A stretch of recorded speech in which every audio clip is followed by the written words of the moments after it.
Lord, we recognize your sovereignty, that you are God, you are God all by yourself. Lord, I lift up this Diaspora Outreach Mission before you under the theme, Home Base. We lift up the discussion and every opportunity to enhance trade and investment in St. Vincent and the Grenadines, trusting that you are the source of every good opportunity that leads to our nation's prosperity. We lift up this gathering and everyone who took the time to be here, those in the diaspora, and the stakeholders who traveled from St. Vincent and the Grenadines. We lift up the team from Invest SVG, the organizers. May God continue to bless and keep us all. May we take advantage of the opportunities before us.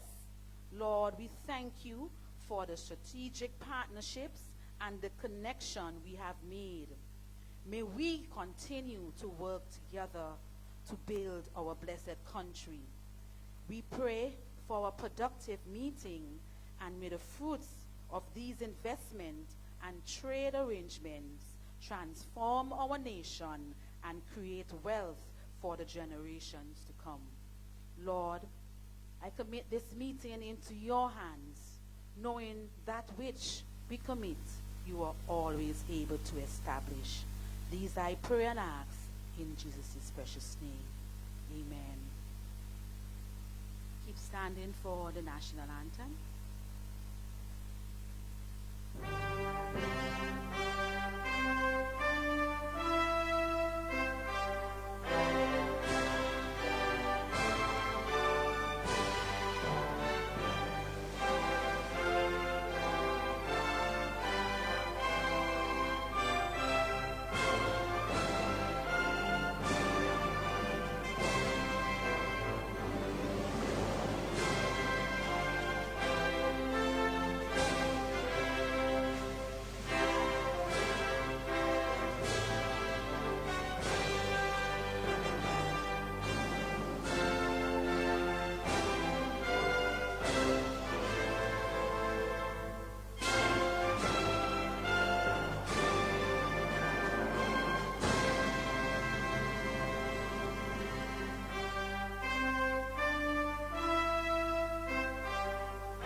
Thank you definitely for that opening prayer. I feel that we are now all ready for today's proceedings.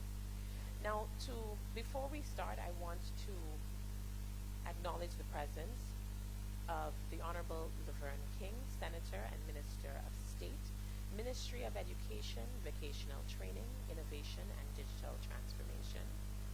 His Excellency, Mr. Kevin Hope, Ambassador of Finance and Investments and Chairman of Invest SVG.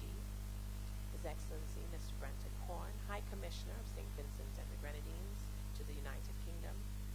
Permanent Secretary, Ms. Sandy Peters Phillips, Ministry of Foreign Affairs, Foreign Trade, Foreign Investment, and Diaspora Affairs.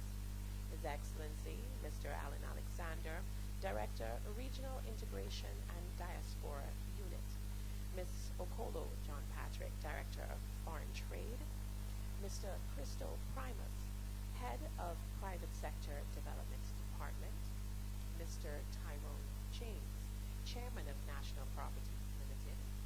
Ms. Patricia John, Marketing and Communications Manager of the Bank of St. Vincent and Grenadines.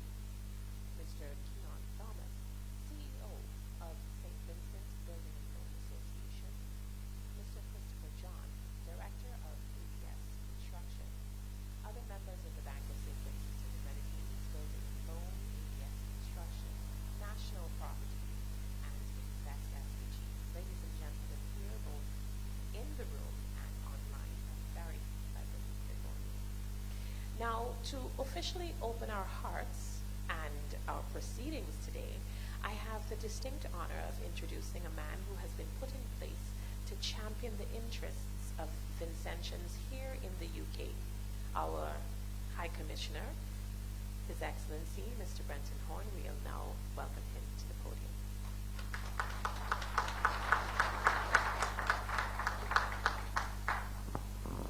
Thank you very much. Hello, everyone. Good morning. It's just about morning still. I will adopt the protocol that has been announced, but let me say a special good morning to Senator King, Senator and Minister of Government, Miss Lavon King, and to all the other distinguished guests, especially those sitting at the table immediately in front of me. I also want to recognize our honorary consul to Ireland, Dr. Stange, who is sitting in the middle table there, and all of you who have come, welcome and thank you for coming. It is an honor for me, and not just an honor but a pleasure, to stand here before you today as High Commissioner to officially open this Invest SVG event here in the United Kingdom. Before I go any further, let me ask you to take a moment and do something. Just pause for a minute. Think about it. Think about home. What comes to mind? Family, opportunity, a sense of belonging, a specific place. Now, you know what comes to your mind, but you might not be telling me. Well, whatever you think, whatever you thought, for many of us here, home is St. Vincent and the Grenadines. And in keeping with Invest SVG's theme, home is where the heart is. And even for those of you who may not have been born in St. Vincent and the Grenadines, there is something about our islands, St. Vincent and the Grenadines, that draws you in and makes you feel connected. That something is our spirit, our resilience, our potential. And today is really all about connection. The theme, as I said, home is where the heart is not just a sentiment. It is an invitation. An invitation to reconnect, to reimagine, and most importantly, to reinvest in the future of our nation, St. Vincent and the Grenadines. Now let me take a moment to recognize our diaspora. If you are part of the Vincentian diaspora, just give a nod, or you can raise your hand if you feel like it. But you are the heartbeat of this relationship. Your contributions, your support, your advocacy, your belief in home have carried our nation forward in countless ways. Today, though, I challenge you to gently think what it would be like to move from supporting home to shaping home. And to our investors and partners who probably don't belong to St. Vincent and the Grenadines per se, those of you in this room and those of you who might be listening elsewhere, let me ask you this. What are you looking for in your next investment? Is it growth? Is it stability? Is it innovation? Because I assure you, you will find all three and more in St. Vincent and the Grenadines. The government of St. Vincent and the Grenadines, our government, has built its economic strategy on 4 pillars.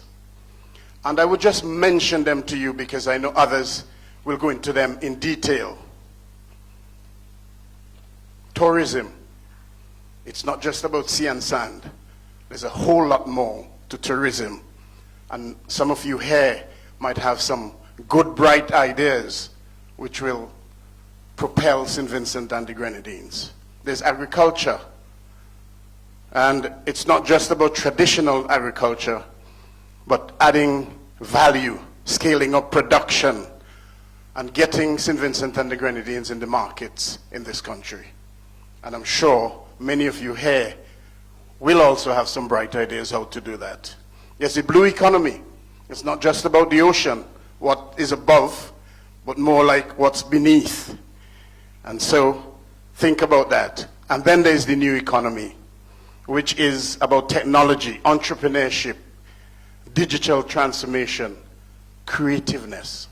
So you can be part of one or more of the pillars for development in St. Vincent and the Grenadines. Because these pillars are not just sectors, they're starting points for conversation. And that is why today must be interactive. And it is in that vein that I encourage you, don't just listen. Speak to someone new. Exchange contacts. Ask questions. Share your vision.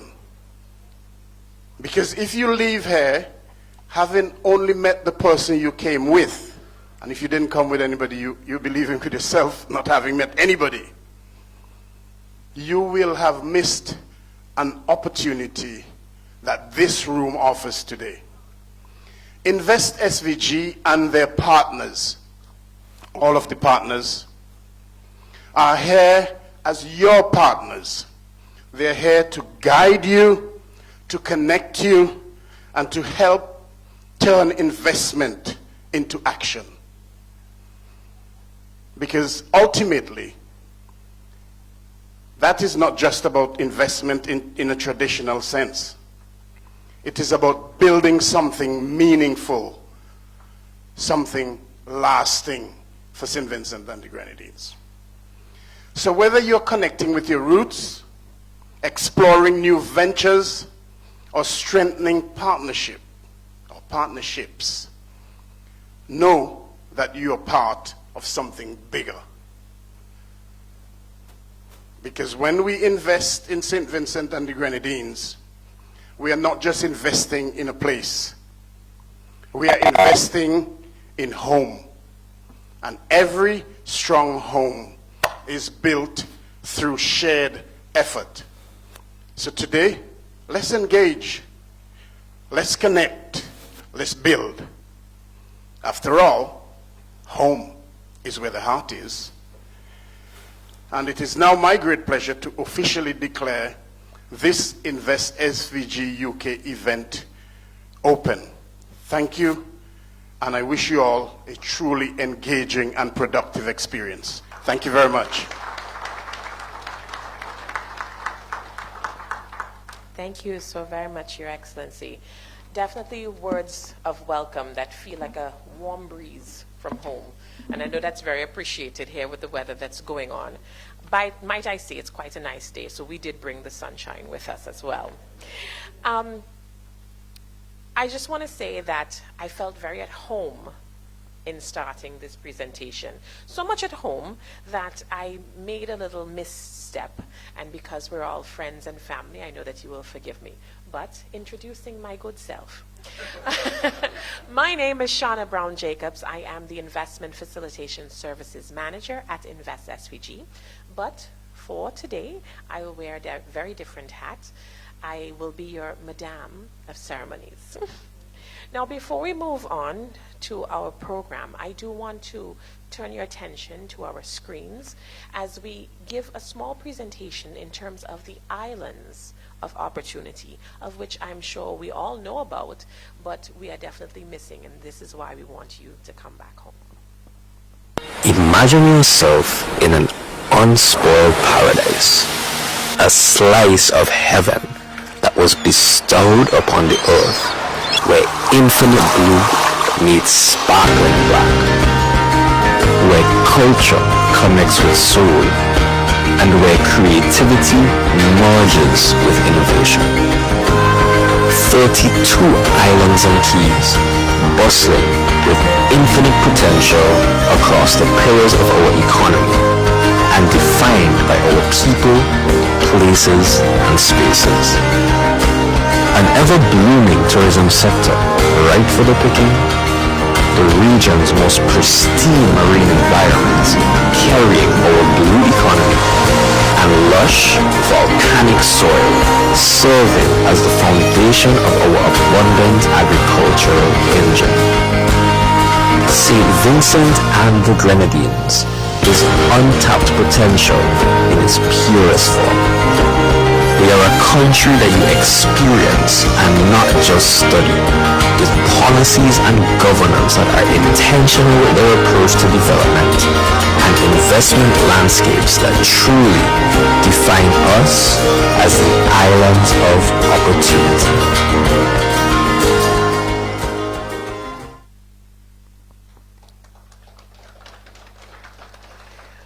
I saw some persons pulling out their phones, making plans, booking flights.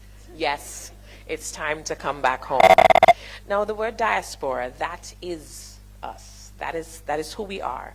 And it's not just nostalgic people who miss mangoes and breadfruit and a bit of taste of home, which we brought on each table. So definitely indulge yourselves in a little sugar cake, fudge from home, a little taste from home. But we are an economic force, a cultural bridge, and a strategic asset to our nation. So our next speaker leads the very unit dedicated to strengthening that connection between St. Vincent and the Grenadines and her people abroad. Please welcome His Excellency, Mr. Alan Alexander, Director of the Regional Integration and Diaspora Unit.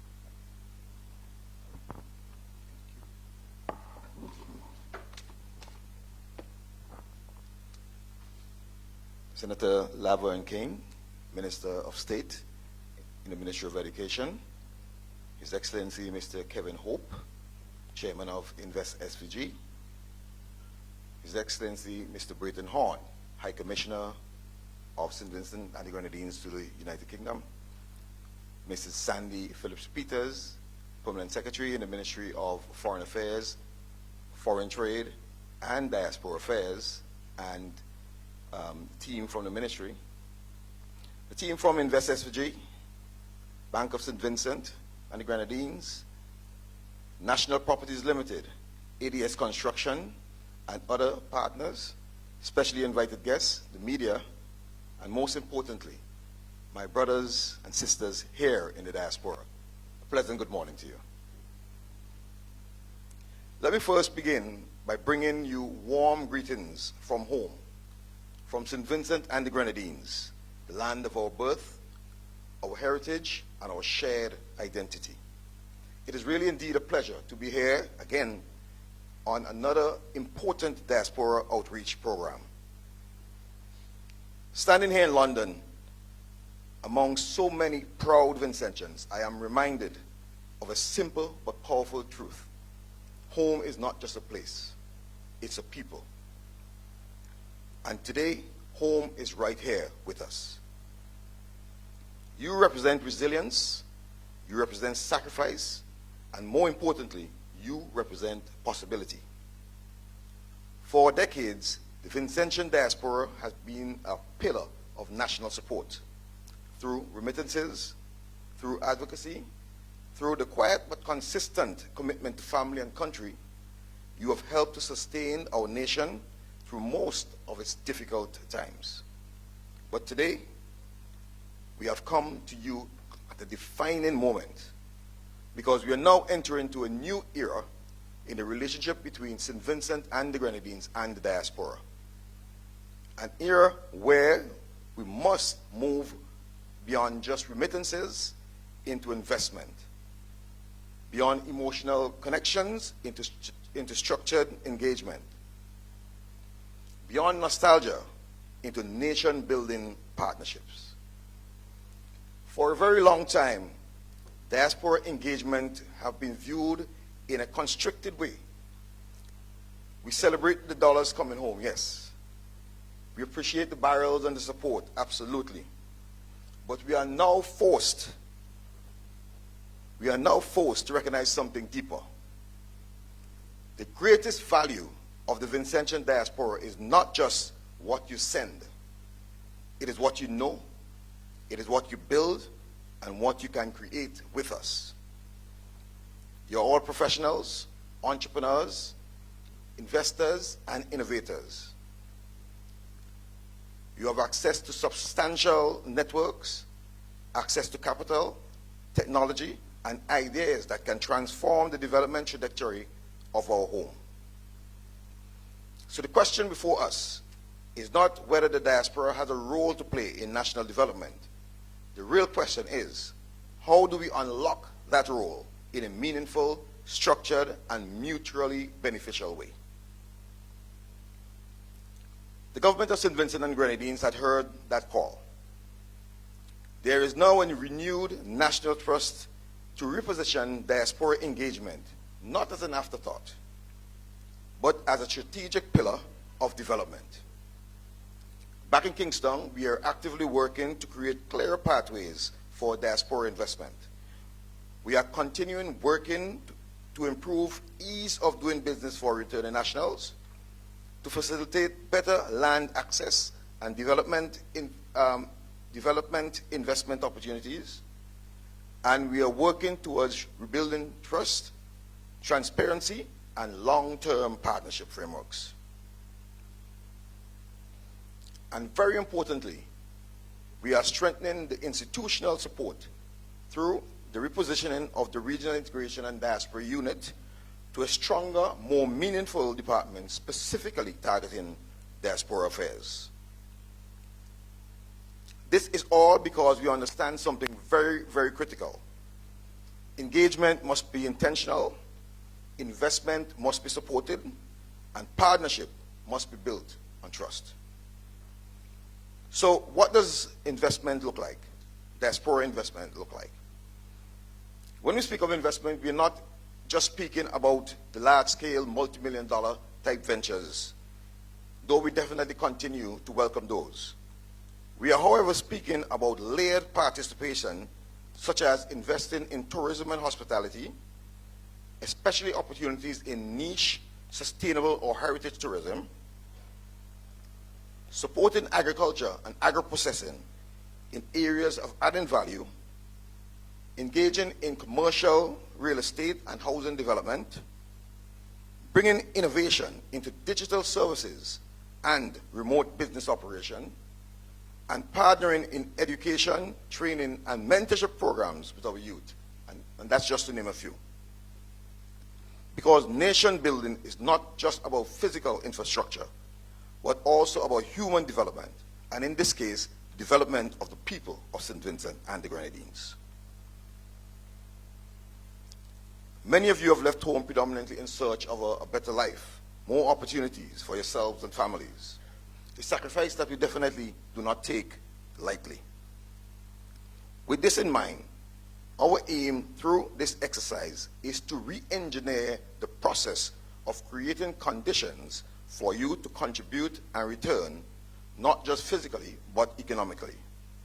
And even if you never physically or permanently relocate, there is still a very powerful role for you to play, because development today is not limited by geography. You can own businesses while living abroad. You can be mentoring young persons virtually. You can be partnering with local aspiring entrepreneurs, and the list goes on. So this morning, I want to challenge you to shift from being supporters of development to being important drivers of development. To see yourself not just as Vincentians abroad, but as a very important stakeholder in the future of St. Vincent and the Grenadines. Ask yourselves, what can I invest? Not just financially, but also intellectually. What networks can I open for my country?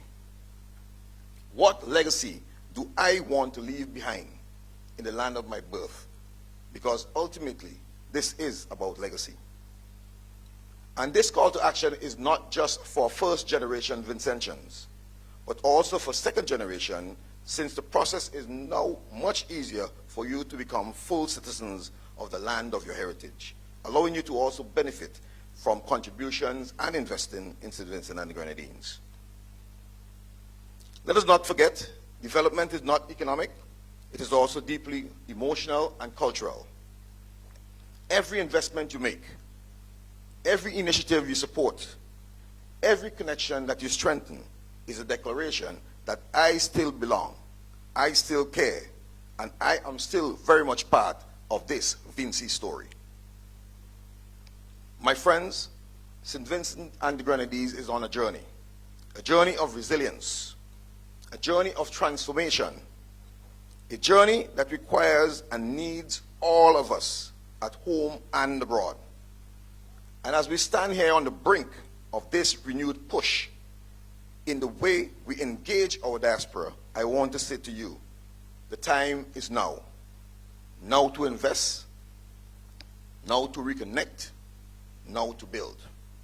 Because the future of St. Vincent and the Grenadines will only be shaped by its people, all of its people, which includes all of you. Thank you. God bless you, and God continue to bless St. Vincent and the Grenadines.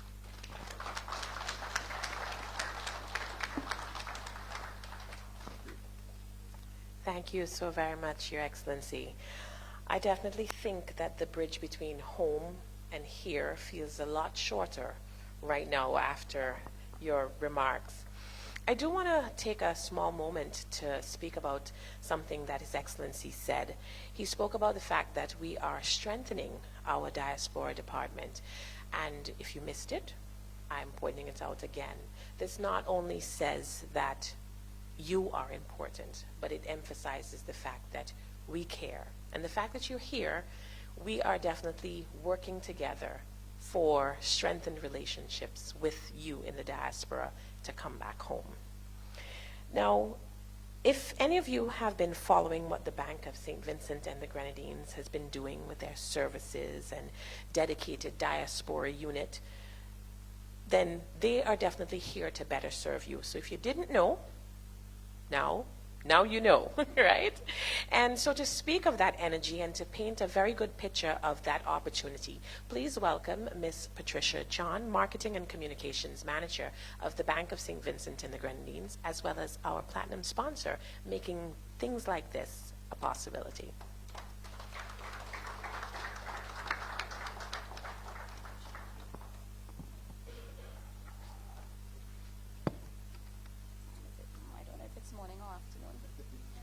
Good morning, everyone.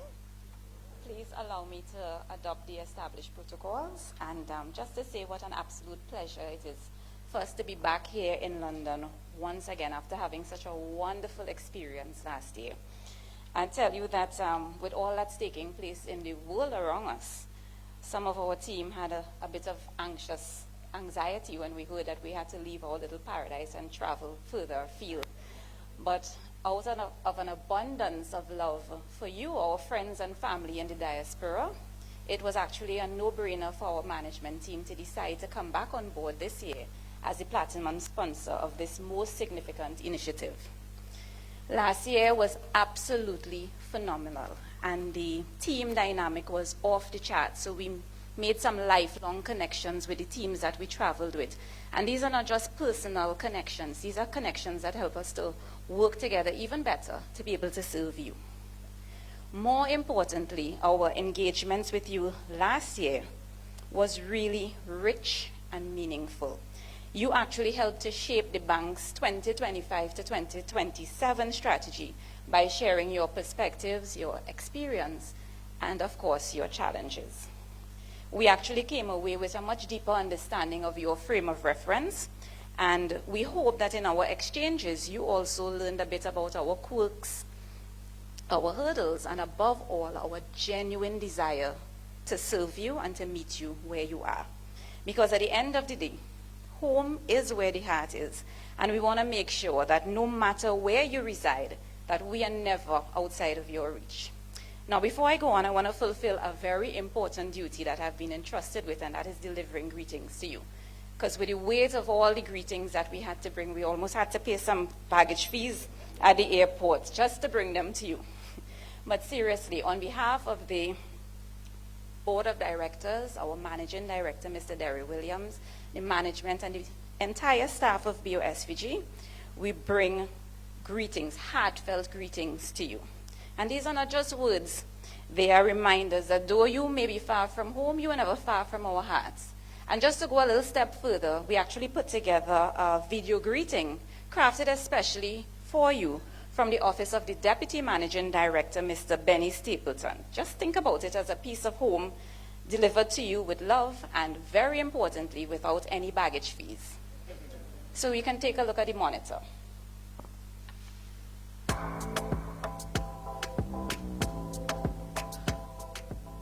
Good evening to all our friends and families in the diaspora.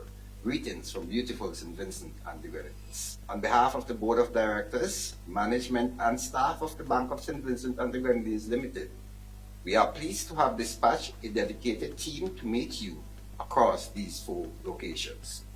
They are there not only to greet you, but more importantly, to listen, to engage, and to provide meaningful updates on the steps we are taking to better serve you, our valued customers in the diaspora. I regret not being there with you in person. However, I am confident that the team representing BOSVG will do an outstanding job in making you feel at home, delivering our services to you from St. Vincent and the Grenadines, and most of all, showing that we truly care.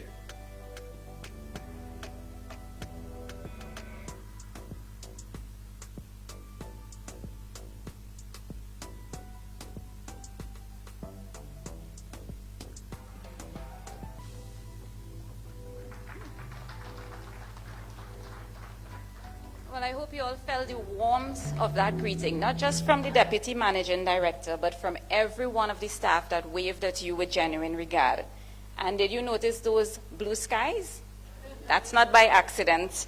It's our way of bringing a little sunshine across the mile. So although it might be a little chilly in London right now, you can feel the warmth of home. Brick by brick, piece by piece, building with technology, helping wealth increase, starting small, building the future, doing more every day, doing more together.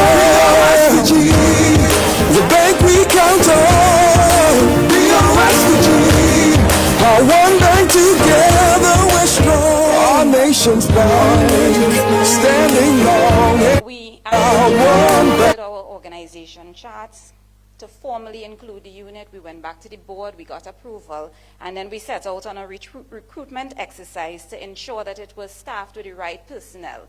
Today, with us, is Mrs. Shelley Ann Samuel, who is the manager of the Diaspora unit, and we also have behind videotaping Kadeem Mofford, who is the business executive who would be dealing directly with you. And we have other members of the staff at home as well. Now, this wasn't an easy undertaking, but it was a priority for us because you matter to us. And this Diaspora unit becomes operational as we approach our 50th anniversary, having been established in June on June the 1st, 1977. And this really reflects our recognition of the international diversity of our Vincentian people. As a matter of fact, I have another small, short video to show you how customers are already being positively impacted by this bold initiative. So let's look at the monitor one last time.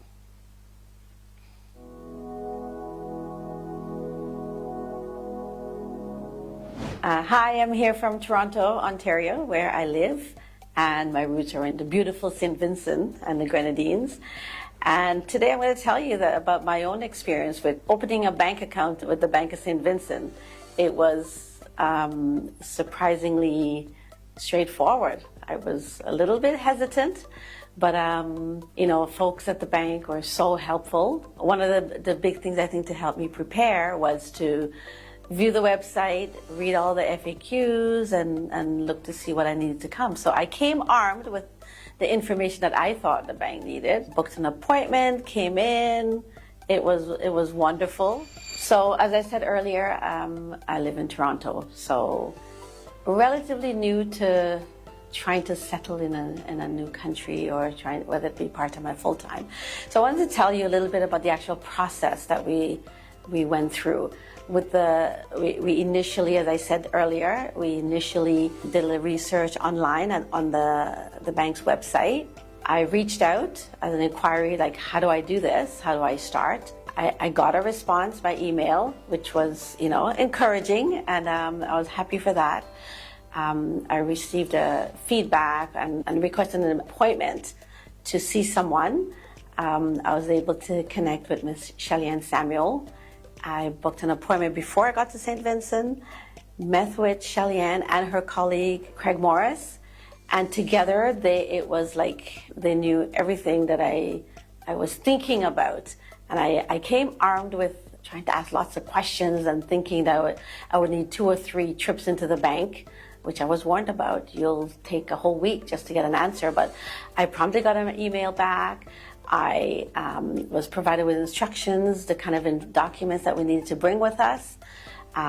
Came into the bank, presented that information, and that helped immensely. And so that led to my, actually I shared with other people that I stay with here in St. Vincent, other people everywhere I went. I said, like, is it me, or is it something is going on?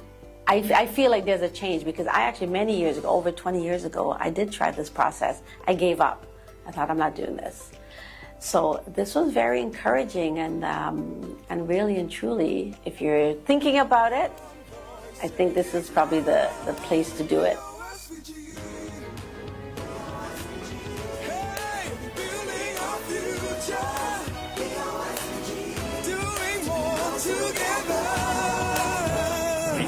SBG, doing more together. All right, so there you have it. I like the way she said that she visited the website and she made contact with the unit before she came to the island. That laid the foundation for her to be able to have a seamless experience, and that is exactly the kind of experience that we envision.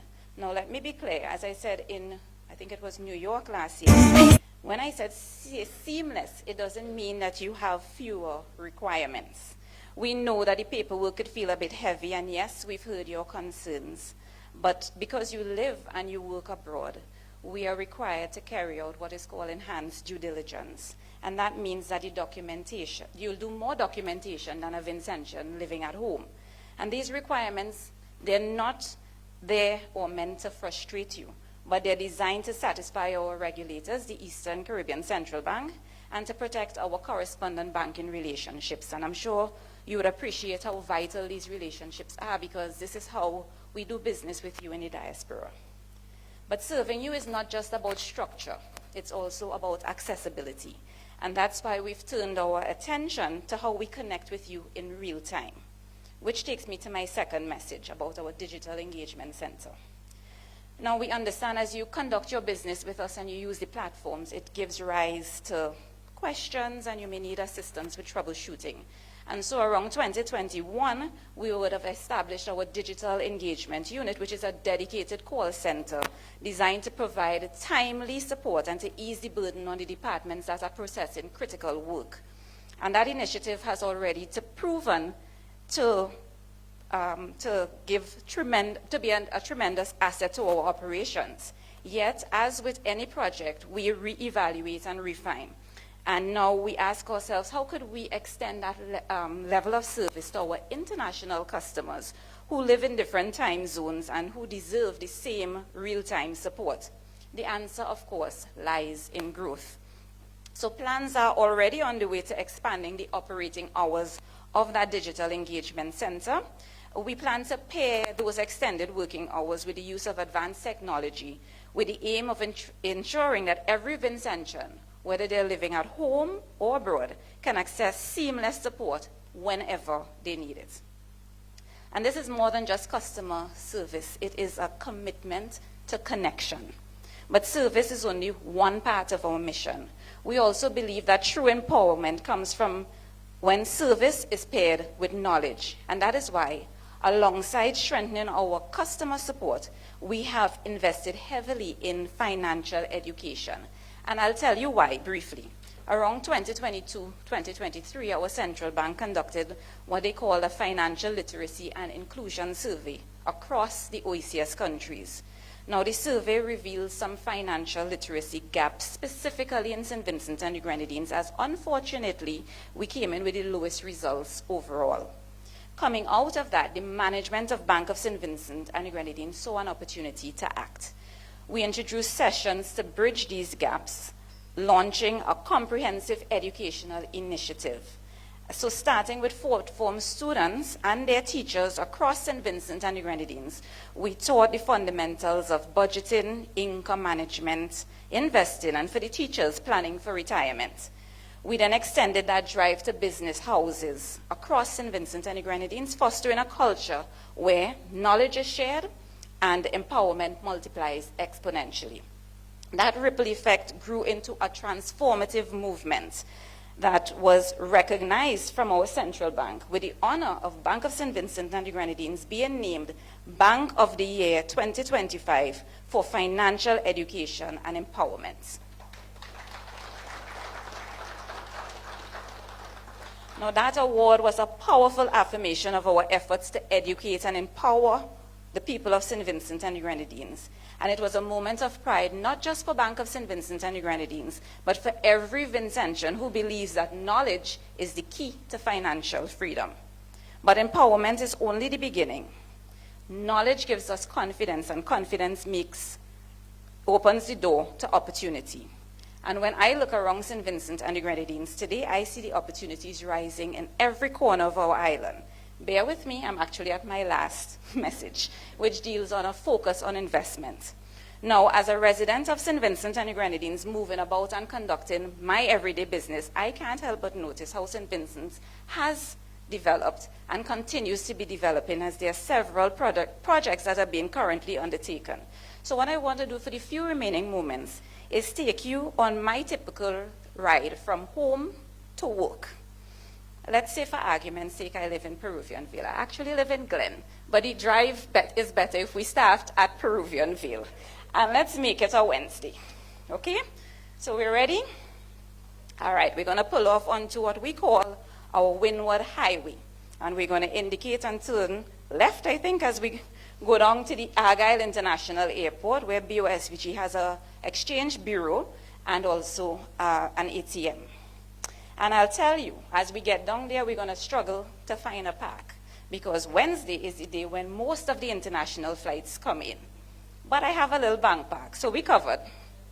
So in addition to seeing the Virgin Atlantic flights that are coming straight to the UK, we also have flights from JetBlue, Air Canada, American Airlines. And I think recently American Airlines increased the amount of flights that are coming in. And we also have Delta Airlines that are bringing in persons from Atlanta weekly.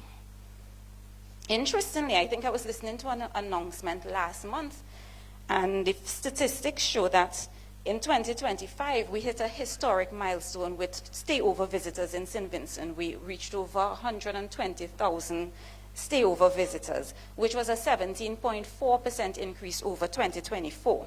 So you could only imagine how busy our airport is.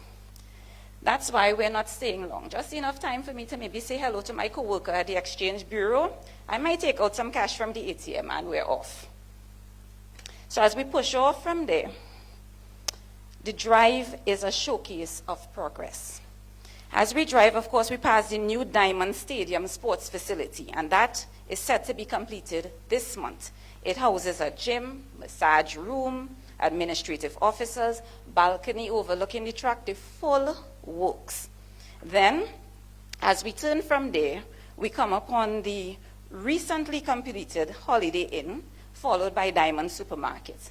Then Carreras has an extensive compound that houses a pharmacy, building supplies, a wholesale division, and of course, a new BOSPG ATM. As we turn the corner from there, we come upon yet another supermarket, Randy's, followed by another new hotel, Myers Suites. So I think you can see where we are headed with this store.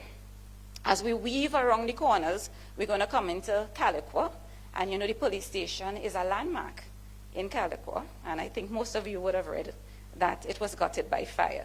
But we know what that means. A new one will soon come. Right opposite that, we're going to come upon what is called Rainforest Seafoods. And that's a top-class facility where you could get your fresh vegetables, meat, and seafood all within one compound. And just as you walk in there, it makes you feel like if you've stepped out of the Caribbean and into international territory. So we're going to have to tear ourselves away from inside of there. And as we come out, we meet up 2 more BOSVG ATMs. And then we turn the corner and make our way around to the stretch of restaurants and hotels that's just across from Young Island in Villa. We go around another corner, we come upon the luxurious La View Boutique Hotel and Beach Club, which boasts the biggest pool deck in the Caribbean, used for hosting parties and destination weddings. As we drive down the stretch, we come upon our newly refurbished Annisville playing field, equipped with massive stadium floodlights, so we have events day and night. And then on the adjacent compound, we are met with the Joshua Shopping Center, which I hope is on its way to becoming a mall. On that same compound, which used to house our old airports, we have another huge building project on the way, which will eventually house a brand new full-service hospital. Outside that area, you're going to see 2 large vehicle rental businesses with a substantial fleet of almost every type of vehicle you could imagine, underscoring not just the growth in tourism, but also mobility in St. Vincent and the Grenadines. So we're heading up to Sion Hill. Tour is almost over because I'm almost to work. I work in the building right next to the post office, the building that we took over from FCIB when they wound up their operations in St. Vincent. But as we get to the top of Sion Hill, we get a beautiful view of Kingston. And it would be hard for us to miss that impressive Kingston port. And we know, of course, that a new port brings with it the promise of being a gateway to increase transatlantic activity, both commercially and for tourists alike. So we're now in Kingston, and while I would have loved to take you across to the beautiful leeward side of the island where we have Sandals and all those other projects on the way, duty calls, so the tour has to end here. But I'm sure that you can see from this verbal tour where we are headed as a country. And we are here inviting you to go along in that journey with us into the future. St. Vincent is open for business, and there's much room for expansion. So, for example, while we celebrate the franchises that we already have, we have KFC, Subway, there's room for much, much more. We need more businesses to support the tourism infrastructure so that we could round out the tourist experience in our islands. So perhaps more adventure-type businesses. I know recently I was reading about somebody on a Seabob scooter in Curacao, and they said the water was so clear. And I'm thinking, we have coral reefs and we have clear seas. So why we not seabobbing, right? Even something as simple as increased parking in and around Kingston, maybe a high-rise parking facility. And I'm just touching the tip of the iceberg when it comes to potential business ventures in St. Vincent and the Grenadines. So really, all it takes is some creativity on your part and the use of the very skilled and knowledgeable team at Invest SVG. And with their extensive network, I am confident that you can transform any business idea you have into a reality. At BOSVG, we stand beside them, offering a full suite of banking products to give you ready access to capital, seamless payment options, liquidity support, investment solutions, cross-border transfers, e-commerce, the whole works. And later on, when my colleague Shelley and Samuel speaks in the investment forum, she will expand on these products and services that we have that are designed to make your investment in St. Vincent and the Grenadines seamless, secure, and successful. So as you look across our islands, don't just see buildings rising, see our future unfolding. We are not waiting for the future, we are building it. And we are inviting you, our diaspora, to be a part of this story of resilience, progress, and opportunity. Together, we sincerely believe that with the creativity of our people and the support of key partners and financial institutions like Bank of St. Vincent and the Grenadines Limited, we are shaping a sustainable and prosperous future for St. Vincent and the Grenadines. So my question to you, will you be satisfied with just being a spectator? I certainly hope not. Thank you.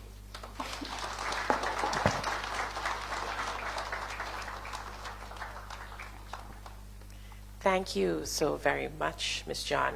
I think I'm going to have to rename her GPS after that tour. I'm not sure who has been home recently, but that tour was spot on in terms of every single nook and cranny that she spoke about. I actually saw it the entire drive. Ms. John spoke about the fact that we need to be working together. And, you know, we think about that old saying that no man is an island. Very funny that we're talking about our islands. And it takes every one of us, each and every one of us, working together to make things happen. You know, even in terms of the testimonial that she put up there and the person going through the entire process. We are definitely here for you, Invest SVG, Bank of St. Vincent, and all the other supporting agencies here. But you have to meet us halfway in terms of getting to know what information is necessary for you to do business, and we will definitely help you, walk you through that process. I just want to take a pause for a cause. The investment boarding passes that you were given on signing up and coming in, not just pretty flyers, don't lose them. They're going to be your passports to investments time and time again as we welcome you home. Now, we all know that the heart of any thriving nation is its private sector. The entrepreneurs, the builders, and of course the risk takers. The people who see a plot of land and don't just see soil, but they see an opportunity, a possibility. And if you've ever thought about starting a business back home or expanding one, or simply just understanding how the private sector ecosystem in St. Vincent and the Grenadines works, then this next introduction is what you have been waiting for. Please welcome Mr. Christo Primus, head of the Private Sector Development Department, a man whose work is literally about turning Vincentian ambition into Vincentian prosperity. Thank you very much, Shano. I beg to adopt the protocol already established, but just to say that the UK diaspora hold a special place in my heart. In 2009, when I got married, this is where I honeymooned. I would not take you through a very long tour. My tour would be just through the Department of Private Sector Development. First of all, I bring greetings from the Office of the Prime Minister. I am here because the Prime Minister saw it fit to create a Department of Private Sector Development so that we could facilitate your participation and your investment into our local economic development. I've titled my short presentation, Transforming Diaspora Interests into Tangible Economic Benefits for SVG. Small island developing states, SIDS, are faced with unique resource challenges specific to their size that limits their ability to grow their economies in a sustainable manner. Small and vulnerable economies such as St. Vincent and the Grenadines are faced with an even greater challenge in having to consistently respond to the devastation of natural disasters. As a result, the government spend a significant percentage of the annual budget on repairing, rebuilding homes and national infrastructure. The government of St. Vincent and the Grenadines recognizes that true transformative economic growth cannot occur unless the players in the private sector and are integrally involved. As such, the government took the policy decision to establish a Department of Private Sector Development in the Office of the Prime Minister to facilitate private sector growth. It is envisaged that a dedicated Department of Private Sector Development will place private sector issues at the center of national economic policy development. So I want to briefly give you an overview of what the Department of Private Sector Development really is about. The vision is a competitive, innovative, and inclusive private sector that fosters economic development and advance living standards for all Vincentians. And the mission is to create the enabling environment to promoting and facilitating business and industrial development, local and foreign investment and commerce. Private sector development isn't just an administrative office. It is a primary interface between government policy and the heartbeat of the economy and entrepreneurs. A strategic imperative of transformative growth, performance dynamics, is to systematically target not only the number of businesses and the volume of exports, but also the profile of goods and services produced. Why a diaspora outreach? The Vincentian diaspora is more than just a source of remittances. It is a sophisticated pool of capital enterprise and brand ambassadors. The private sector department acts as the boots on the ground for the diaspora by providing transparent, data-driven investment profiles. We build the trust necessary for Vincentians abroad to move their capital from foreign banks to local projects. Diaspora outreach isn't just about money. The Department of Private Sector plans to facilitate programs where overseas Vincentians can mentor local SMEs, bridging the knowledge gap and raising the quality of local services. The Department of Private Sector investment funds that allow smaller scale investors in the diaspora to pool resources into national development projects such as tourism development and infrastructural enhancement. Unlike foreign corporations, diaspora investments have a vested emotional interest in the country's success. Private sector department leverages this patriotic capital to ensure long-term, stable investments that survive global market fluctuations. Private sector as the engine of economic growth. The ultimate goal of the private sector department is to convert investments into a better life for all Vincentians. And the outcomes include diversification of the economy.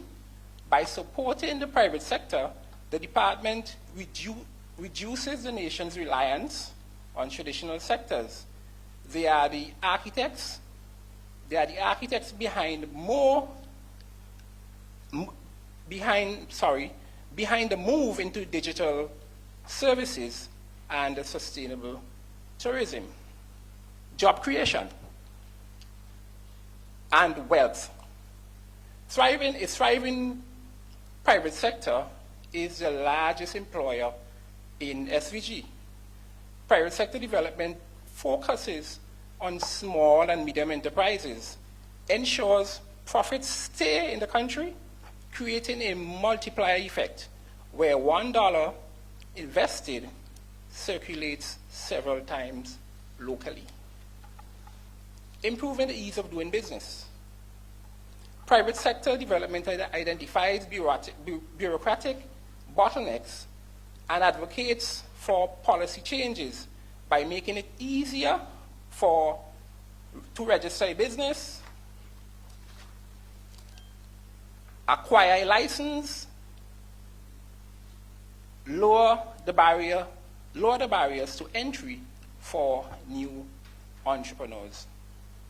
Through the Department of Private Sector-led support, development programs, through the private sector development-led export development programs, Vincentian products will reach international shelves and bring vital foreign exchange to the Treasury.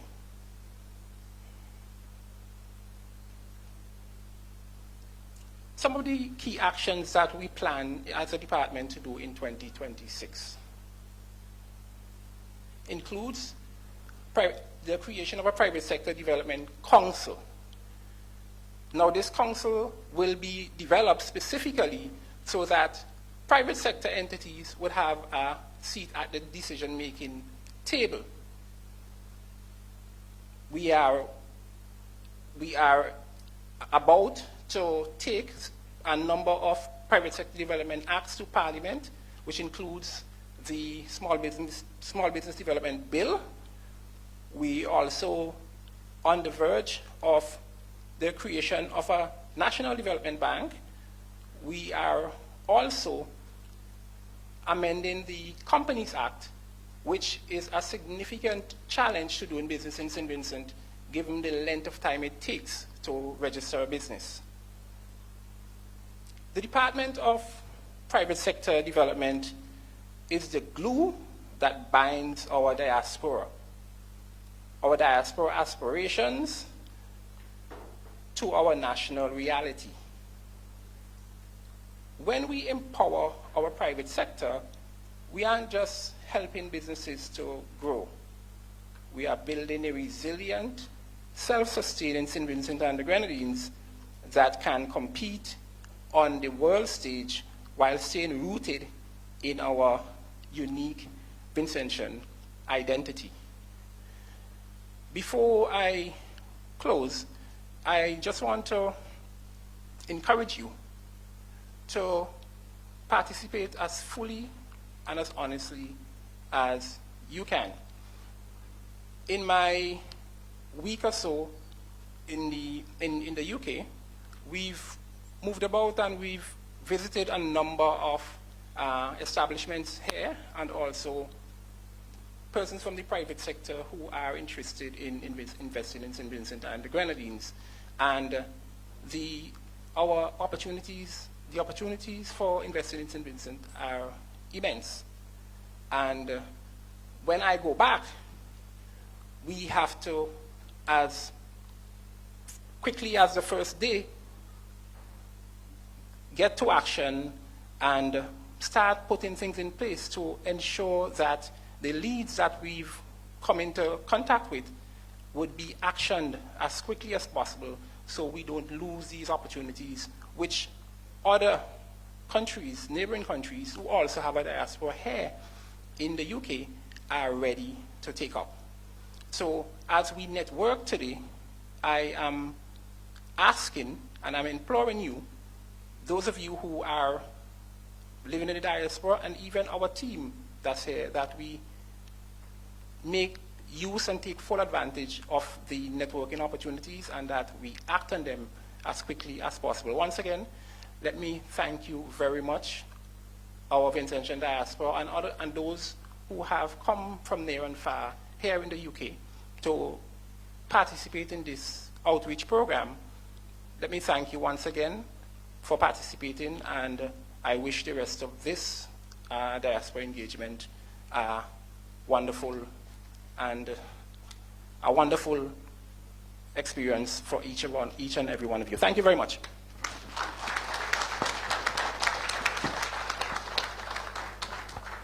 Thank you so very much, Mr. Primus. You know, they say that private sector is the engine of growth. And clearly, we see that there's a definite room going on in St. Vincent and the Grenadines. And you know, when Mr. Primus spoke about private sector and its development, he's not just talking about the businesses that are already in action in St. Vincent and the Grenadines, but you as well here in the diaspora, you are part of that private sector. I mean, coming back from what Ms. John GPS would have said, you know, there are so many opportunities there for you to take up. We have so many hotels, and I mean, the water space around St. Vincent. It is basically up to you in terms of what you get your feet into. Now, as we move on in terms of our program, you say the word policy. Sounds a bit dry, you know, but it is dry only up until that policy affects your ability to send home remittances, to invest in land, and to start a business. All of a sudden, that word becomes very personal, very quick. Our next speaker works at the intersection of government and the diaspora engagement, ensuring the doors of home are always open for you, for us. So please welcome the Permanent Secretary, Sandy Peters-Phillips, Ministry of Foreign Affairs, Foreign Trade, Foreign Investment, and Diaspora Affairs. Definitely a woman with a lot on her shoulders. Thank you very much. The Honorable Lavon King, Minister of State in the Ministry of Education, Vocational Training, Innovation, and Digital Transformation. His Excellency, Mr. Kevin Hope, the Chairman of Invest SVG. His Excellency, Mr. Brenton Horn, our Distinguished High Commissioner of St. Vincent and the Grenadines here in the UK, members of the Vincentian Diaspora, other members of the delegation, esteemed partners, investors, ladies and gentlemen, members of the media, good afternoon. It is indeed a privilege to address you today as we gather for this important diaspora outreach investment engagement, an initiative which reflects our shared commitment to the continued development of St. Vincent and the Grenadines. Let me begin by acknowledging the enduring contributions our diaspora, particularly here in the United Kingdom, where Vincentians have made remarkable impact across professions, industries, and communities. Your success abroad continues to bring pride to our nation and serve as a powerful bridge between St. Vincent and the Grenadines and the global economy. Over the years, the Vincentian diaspora in the United Kingdom has demonstrated its commitment in very tangible ways. You have supported families and communities through consistent remittances, contributed to education and community development projects, mobilized assistance in times of national need, particularly in the aftermath of natural disasters, and promoted St. Vincent and the Grenadines through cultural events, tourism advocacy, and business linkages. Many among you have facilitated trade connections, professional exchanges, and investment opportunities, helping to open doors for Vincentian products, services, and talent within the UK market. Today, we are deepening that bridge, moving from connection to collaboration, and from collaboration to investment. This second outreach initiative forms part of a deliberate national effort to strengthen the link between our diaspora and investment opportunities at home. Through initiatives such as Home is Where the Heart Is, we are positioning our diaspora not simply as supporters, but as key partners in national development and investments. In this regard, the government has taken forward-looking institutional approach to enhance diaspora engagement and investment coordination. The ministry is in the process of being restructured to include a dedicated diaspora department, our Department of Diaspora Affairs, which will serve as a central platform for engagement, ensuring that Vincentians in the United Kingdom and across the world are better connected, better supported, and more strategically integrated into national development. In addition, Invest SVG has now been aligned under the Ministry of Foreign Affairs. This strategic alliance or alignment strengthens coordination between our foreign policy, our trade, our investment promotion functions, and ensuring a more cohesive and result-driven approach to engage our diaspora and attracting investments. Through this alignment, our diplomatic mission, including the High Commissioner or the High Commission's office right here in the United Kingdom, are not only centers of representation, but also facilitators of trade, investment, and importantly, economic opportunities. As a government, we are creating an enabling environment for investment, one that is modern, efficient, and globally competitive. A key pillar of our transformation is our digital transformation agenda, under which we have introduced a Vincentian single window for trade facilitation. We call it the vSwift. vSwift is a one-stop electronic platform that allows investors, importers, and exporters to conduct business online, submitting all trade-related documents in one place. And this will result in 1, faster processing and clearance of goods. 2, reduced bureaucracy and transaction costs. 3, greater transparency and efficiency. 4, easier remote access for diaspora investors, including those based right here in the United Kingdom, and a more competitive and business-friendly environment. Importantly, we continue to take practical steps to remove barriers for trade for our diaspora. As a reminder, approval was granted last year for our mission to notarize documents relating to business and investments, significantly reducing the need for travel and helping to facilitate business and investment transactions from abroad. The government has also invested in critical infrastructure to support economic expansion, and this includes the modernization of our Kingston port. This development is central to our national growth strategy, positioning the port as a modern, efficient logistic maritime hub, capable of supporting increased trade, improving cargo handling, and facilitating greater connectivity with the regional and international markets. A modernized port will, 1, enhance the efficiency of import and exports, reduce turnaround time for vessels, support growth and tourism and cruise activity, and strengthen St. Vincent and the Grenadines as a key gateway within the region. Equally important is our participation in the Caribbean Single Market and Economy, known as the CSME. Now, through the CSME, St. Vincent and the Grenadines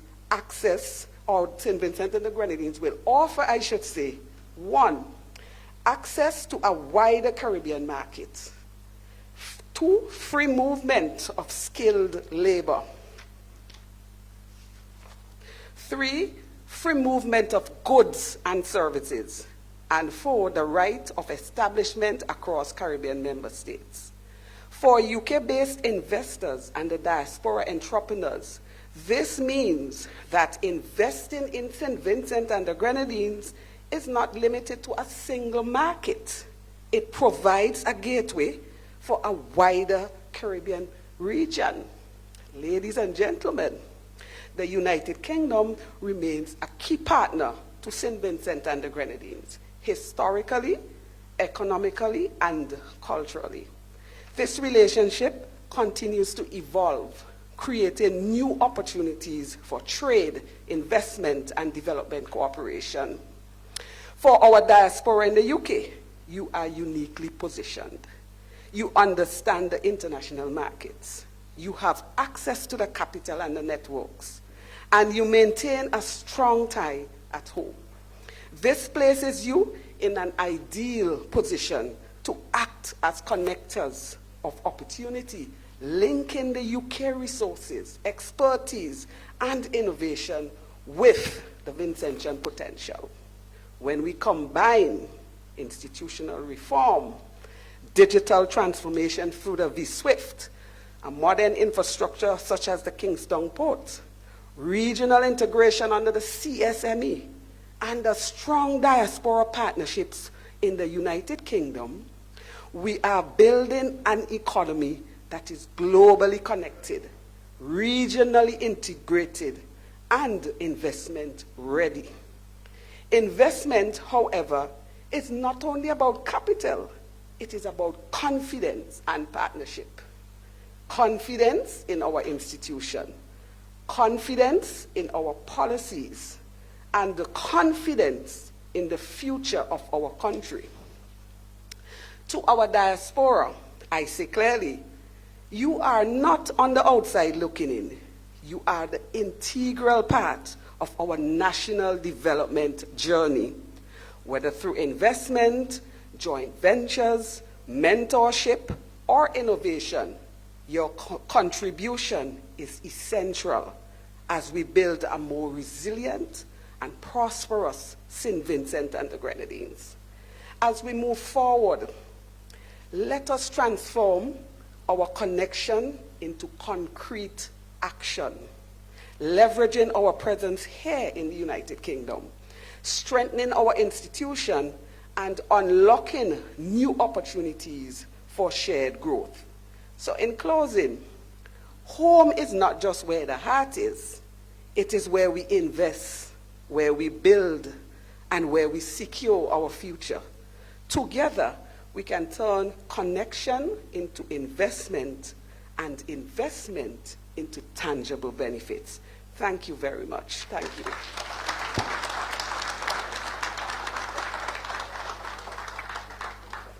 Thank you so very much, PS. I don't know if you all made note of that. It's also my boss. So I'm hoping I'm doing a good job. You've definitely given us a lot to think about and much to look forward to. As PS said, last year we came and we brought gifts in terms of equipping our High Commission here and other missions abroad, being able to notarize documents, making it easier for you to do business back home. And we didn't just leave it there. We understand how important you are to the growth and development of St. Vincent and the Grenadines. So we went a step further this year in terms of looking to further strengthen our overseas missions with persons for investments and for trade. So the conversations can start here while you take a quick walk home, and we continue that conversation in terms of investments and continue the engagement. Now, I know that each and every one of you, because you're here, at some point in time you may have thought, piece of land, maybe let me look at a business of some sort. And this is exactly why our next speaker is very much important. He is going to make you fall in love with the idea about investing back home. I'm now going to pass off the podium to His Excellency, Mr. Kevin Hope, Ambassador of Finance and Investment, as well as the Chairman of the Board of Invest SVG. This is another one of my bosses.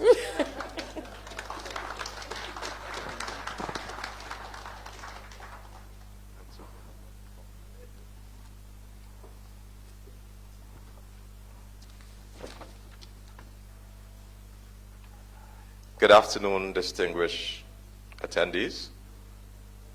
Permit me to adopt the protocol that was established earlier. It's an honor to be here in London. They say home is where the heart is, and looking around this room, I could see the heart of St. Vincent and the Grenadines beating strongly right here in the United Kingdom. I just came off an 8-hour flight from Washington, D.C. I mean, I intended to be here, and I'm really honored to at least be following the presentations from my esteemed colleagues also. But equally to say that I bring greetings from our Prime Minister, Dr. Godwin Friday, and our Minister of Foreign Affairs, Dwight Fitzgerald Bramble, as we would have recently concluded our spring meetings in Washington, D.C. with our development partners. In addition to having warm greetings, welcome, a family affair in the DMV with our diaspora in Washington, D.C. and the wider Baltimore, Maryland, Virginia area. During that discussion on Friday the 17th, Prime Minister and also Foreign Minister gave the commitment that we are committed to turning a brain drain into a brain gain. So you're no longer separated from us. You are at the very heart of every policy we craft and every decision we make. You are part of our nation-building process. Our vision at Invest SVG is simple. It's about lives and livelihoods. We are committed to transforming our nation where every Vincentian, both home and abroad, can open a business, mobilize resources, own assets, and thrive. And this is the environment with which we work with our partners, ministries, departments, and agencies within the government, with the private sector, Bank of St. Vincent and the Grenadines, and with other partners, our construction companies, our manufacturers, our micro, small, and medium enterprises. So we too at Invest SVG are committed towards facilitating and mobilizing resources that are job creating and impactful. So to support this, just to share a little bit of what we are committed to do in the coming year as we revise our strategic plan. This year we are committed with the work and support from the Cabinet to seek the passage of a new Investment Act and equally to facilitate the amendment to the incentives legislation to cut red tape and make doing business easier. Similarly, in collaboration with the Ministry of Foreign Affairs, Foreign Trade, Foreign Investment, Diaspora Affairs, am I missing anything, P.S. Sandy? Usually I would say Ministry of Foreign Affairs et al., but it's important to emphasize Diaspora Affairs and Investment. But suffice to say, in every mission that we travel, whether formal mission as this one, or even recent missions, heads of government in St. Kitts and Nevis, where His Excellency Alexander and others would have also engaged Diaspora in St. Kitts and Nevis. So we are committed to launching a Diaspora mapping exercise to understand your skills and interests, and to ensure the investment products are tailored by you. And we're here to facilitate. I also want to emphasize key in terms of mapping your skills, because investments is not only of a monetary nature, but also that transfer of knowledge, that connection into networks, so that we could grow our economy, St. Vincent and the Grenadines, out of the indebtedness that we found ourselves in.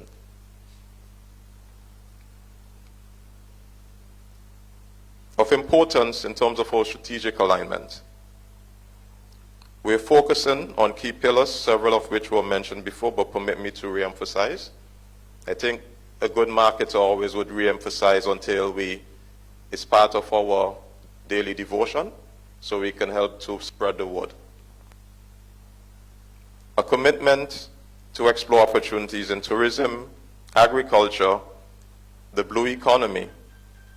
And when you think of the new economy, we're speaking about the digital environment, we're speaking about culture and creative industries, and we're equally speaking about sporting opportunities. So for those of us here in the United Kingdom, we welcome your ideas, we welcome your network, and we're looking forward to engage to see how we can ignite these strategic pillars. Our landscape offers limitless opportunities, from hospitality to light manufacturing, architectural services. The door is wide open. For example, take the blue economy. We sit amidst abundant water and untapped marine resources. At present, we are committed to rejuvenating our marinas and fishing industries to provide high-skilled jobs for our youth, for which our Prime Minister oftentimes say we have a natural advantage. So let's make use of those natural advantages.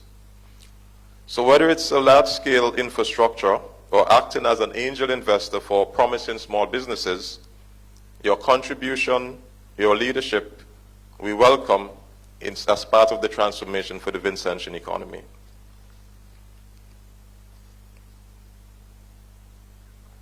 Of importance, we recognize the significant impact of your contribution.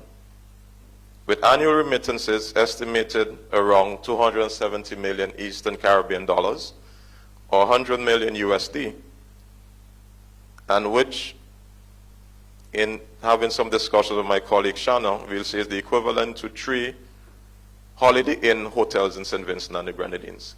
That's the value of our annual remittances. So let's reimagine, as my earlier colleague spoke about, how we can move such simple transfers to structured investments and wealth-building opportunities.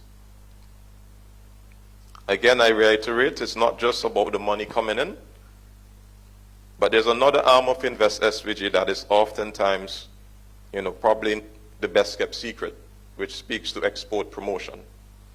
So we welcome your ideas, your support as we work on building out those export opportunities into marketplaces such as the United Kingdom. I learned upon arrival that there are already ongoing MOUs and discussions with large or major distributors and supermarket chains who have signaled an interest in stocking several of our products on their shelves. So again, I implore you, my colleagues who are here on the mission, and equally our diaspora, let's conclude this business. Let's get part of St. Vincent and the Grenadines in the offerings at the supermarkets, and let's get our entrepreneurs committed to aggregating their supplies, their products, to get into new markets. And again, I'm confident that our local producers are ready to meet that demand starting here in London. So this outreach, we move subsequently to Tortola, Toronto, and New York. So it's not a one-off episodic event. It is the beginning of a lifelong relationship. We have a huge mandate and a rejuvenated spirit. We're here to work, to listen, and to partner with you. So thank you to everyone who have made this possible. So let's build a legacy where our children don't just study for the sake of living, but for the sake of nation building. A home, St. Vincent and the Grenadines, where you can walk, live, and thrive. St. Vincent and the Grenadines is open for business. Welcome home.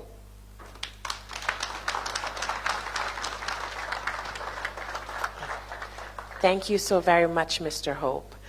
I think that we are definitely going to get a few phone calls after this to Invest SVG, not just to home, to let them know that you're coming.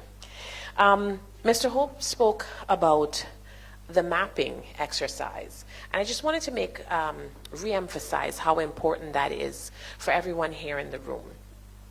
Just for example, we are looking at opening our new hospital, not too in the distant future.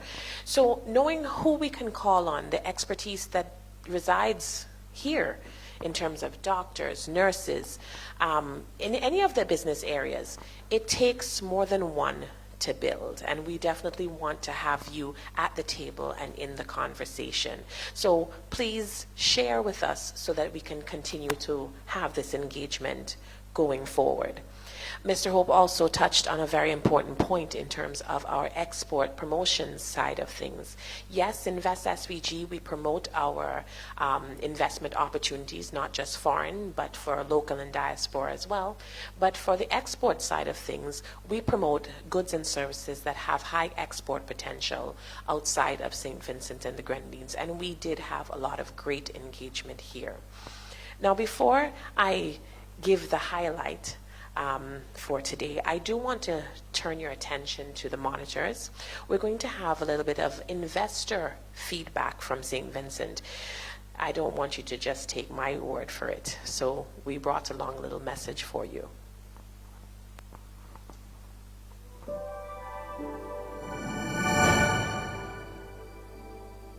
Yeah, my name is Stephen Joachim. I am the Chief Financial Officer of Mustique Company. Mustique Company operates is a small island in St. Vincent and the Grenadines, and we develop that island. There's about 100 private homes on the island. The island is a resort island, if you like. However, it is largely a self-contained island, and we are responsible for developing the island in accordance with our agreement with the government of St. Vincent and the Grenadines, all right, through a piece of legislation called the Mustique Company Act. The most important part of any foreign business is really your reputation, your agreements, your relationships between the local people and the government. Mustique Company has been remarkably successful over the years because we've had excellent relations with both the local population and the governments. And when I say the government, I don't mean a particular political party, but I mean the government in general. We've had different parties come into power, and we've always continued to save relationships with the people and the government. St. Vincent and the Grenadines, in my view, is not a mass tourism destination, and I don't think it ever should be. Mustique is unique, it's small, it appeals to a certain type of clientele.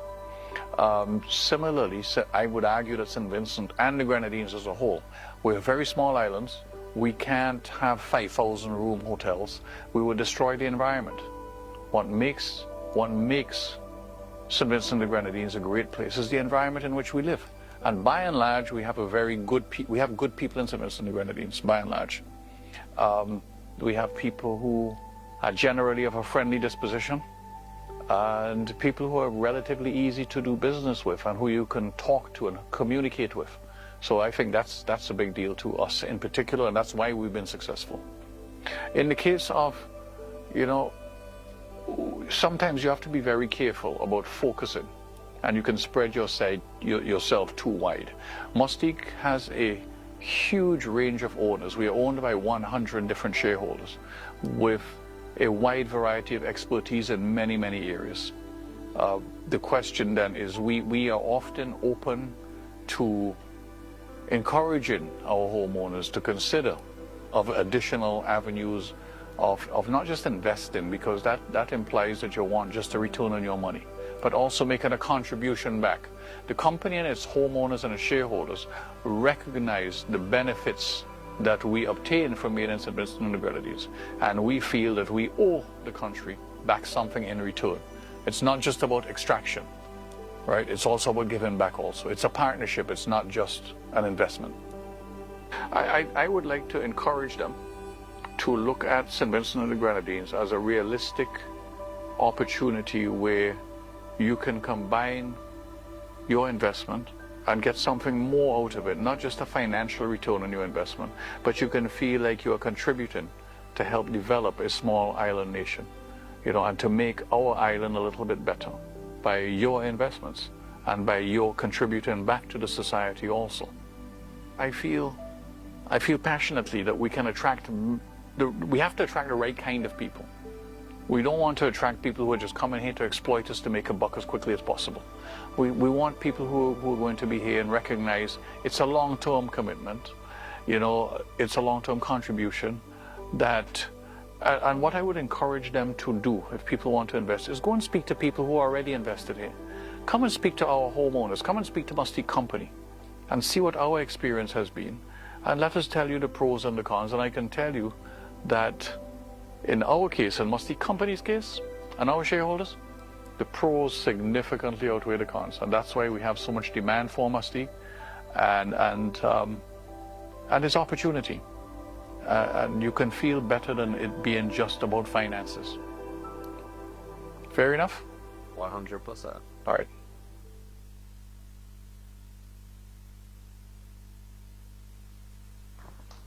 We thought it very important for you to hear for yourself. It's quite easy for us to come up here and let you know it's the best choice. Why aren't you doing it? Come now. Not just because it's true, but because this is why we're here. But to hear from someone like Mr. Joachim, having a Musty Company in St. Vincent and the Grenadines for years, and hearing the experience that they have had, I'm hoping that this has, if you haven't decided as yet, you are definitely making a decision right now. Now, this moment we've been building towards our featured address. Now, education, innovation, digital transformation, these are not just buzzwords. These are the bridges our children and grandchildren will walk across into the future of St. Vincent and the Grenadines. I know for myself, I have a 7-year-old, and she has taught me a few things on my phone that I had no idea that was going on. So it's definitely that we are definitely working towards building our future. It is my profound honor to introduce Senator and Minister of State, who's helping to reshape the landscape and opportunities back home. Ladies and gentlemen, the Honorable Laverne King, Senator and Minister of State, Ministry of Education, Vocational Training, Innovation, and Digital Transformation.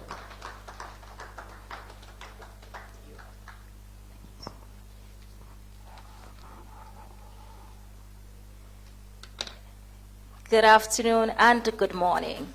I say that because it's afternoon here, but because our hearts is elsewhere, it is still morning. It is my honor and privilege to be here with you this afternoon. I bring you greetings on behalf of Prime Minister Dr. the Honorable Godwin Friday, and also from Minister Bramble, who heads this ministry. I express my gratitude to him for the invitation, asking me to be here with you, and also to the chairman of Invest SVG, Mr. Kevin Hope, and the team for your invitation to be here. From the protocol list, I'm already here, so I'll jump to Kevin Hope, Ambassador of Finance and Investment, His Excellency Burton Horn, High Commissioner of St. Vincent and the Grenadines to the United Kingdom, Permanent Secretary Ms. Sandy Peters Phillips in this ministry, Mr.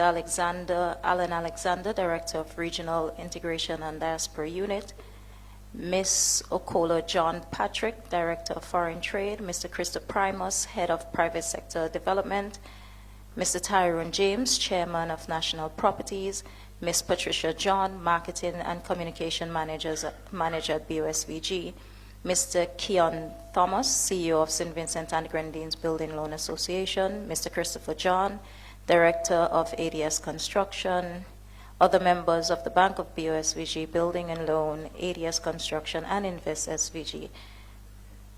Ladies and gentlemen, thank you for being in the room today.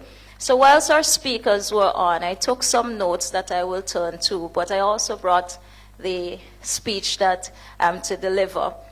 So one of the true things is that whenever Vincentians are gathered together, no matter where in the world it may be, there's always something familiar in the room. And that is the warmth that we share, the humor that we have, the resilience that is within us as a people, and the shared sense that regardless of the distance, St. Vincent and the Grenadines remains a part of who we are. That is why this theme, Home is Where the Heart is so fitting. For many of you, home is not simply a place on a map. It is a memory. It is an identity. It is family. It is the values that shaped you and the country whose progress you still follow with interest, pride, concern, and hope. And that is why this engagement is very important. We are here because the government of St. Vincent and the Grenadines recognizes that the diaspora is not an afterthought in national development. You're an important part of it. You are not only people who left home in search of opportunity, you are also people who have gained knowledge, experience, networks, and perspectives that can help to build home in meaningful ways. That value is just as important as financial capital. As a country, we are working to build a more modern, resilient, and opportunity-rich St. Vincent and the Grenadines. That means investing in our people, strengthening our institutions, embracing digital transformation, and creating the conditions for enterprise and innovation to thrive. It means preparing Vincentians, especially our young people, for a modern global economy through stronger education, technical training, digital skills, and a culture of continuous learning.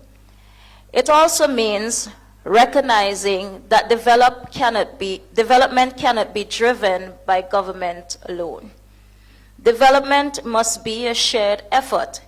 It requires partnership between the public and private sectors, between local communities and international allies, and importantly, between home and the diaspora. That is the spirit in which we are reaching out to you. Not just to ask you to send home things, but to ask, what can we build together? We understand that if we want a stronger diaspora engagement, we must make engagement easier, clearer, and more practical. That is why we're modernizing our systems and improving access. We want Vincentians abroad to be able to connect with home more efficiently and effectively, whether that is through information, public services, investment opportunities, or structured engagement with national development initiatives. Even though we may be separated geographically, technology gives us the chance to remain closely connected, and we intend to use those to close the distance even further. This is also where Invest SVG becomes especially important. Invest SVG is intended to serve as a practical bridge between interest and action. For those in the diaspora who want to invest, partner, mentor, or explore business opportunities, we want we want there to be a clear pathway for you to so do. That includes support with business facilitation, guidance through processes, and stronger alignment with the institutions that matter, from business development support to regulatory agencies and financing channels. But I also want to broaden the conversation a little bit more around investment. Too often, when we speak about diaspora investment, people think only in terms of the large, big projects. And the truth is those matter and they are important, but there is also another lane that deserves attention. And that is the opportunity to invest in scalable local businesses in St. Vincent and the Grenadines. And I share this with you also coming from being a small business owner myself. And it's not about me, but it's my learned experience having gone through it. I have a CMOS business in St. Vincent, and I've had to look time again for people to partner with to invest. And it's not just me, there are several of them in the Grenadines, like Ranita, Glenroy Batiste, and so many others who do the same thing, who are looking for partners. There are several small and emerging businesses in our country that has real promise. Some are already stable enough to onboard a partner. Some have strong products, sound ideas, and committed operators, but they need capital, market access, or strategic support to move to the next level. In some cases, an investment of around just about 100,000 or 50,000, maybe 250,000 Eastern Caribbean dollars could make a meaningful difference in helping that business to expand production, strengthen packaging and standards, improve distribution, or prepare them for export. I know, for example, you have a local operator called BMX, which is a rideshare company that's looking for partners to help to invest, become more a version of a Uber. There are also those who are doing, I know, of other operators who are trying to invest in digital wallets and so forth. So as I said, there are several local businesses and small businesses that has the opportunity to scale. And for some of you, because you're here, you know the supermarkets, you know how things should be labeled in this market. And so there are practical ways in which, not just the Chatham-based investments, but there are ways in which you can find the scalable businesses that are sound, that can use that sort of partnership. So this is where the members of the diaspora can play a powerful role. A Vincentian abroad may not always be in a position to uproot and come home full time, but that same person may be well placed to identify a business venture of interest, partner with that business through an appropriate structure, and help to get Vincentian products onto shelves abroad. That kind of partnership can be transformative. It can help a business at home to scale more quickly. It can also create a commercially worthwhile opportunity for those of you who are overseas. And it also means helping us with the joblessness and employment problems that this new government would have inherited. So, one of the areas we want to explore more deliberately is how businesses under the ambit of Invest SVG, particularly those that are stable enough and ready for growth, can be matched with members of the diaspora who are looking for viable and well-supported opportunities. We want to explore the means, We want to explore the means by which those opportunities can be structured to be beneficial, credible, and lucrative for investors, while we also create jobs and expand exports for St. Vincent and the Grenadines.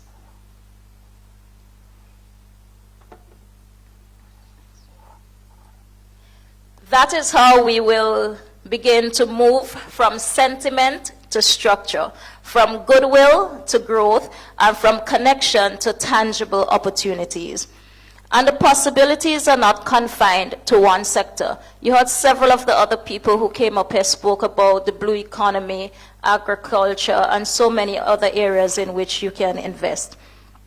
Whether it is agriculture, agro-processing, fisheries, the blue economy, tourism, creative enterprise, digital services, or other emerging fields, there is room for diaspora partnership that is practical and productive. There is room for mentorship. There is room for market access support. There is room for co-investment. There is room for helping a promising Vincentian business reach standards and markets it could not reach alone at home. There is also room for stronger connection between Vincentians abroad and young people at home. We must make it easier for our youth to learn from those who have gone ahead of them. Through mentorship, exposure, collaboration, internship, professional guidance, and shared experience, the diaspora can help widen the horizon for young Vincentians.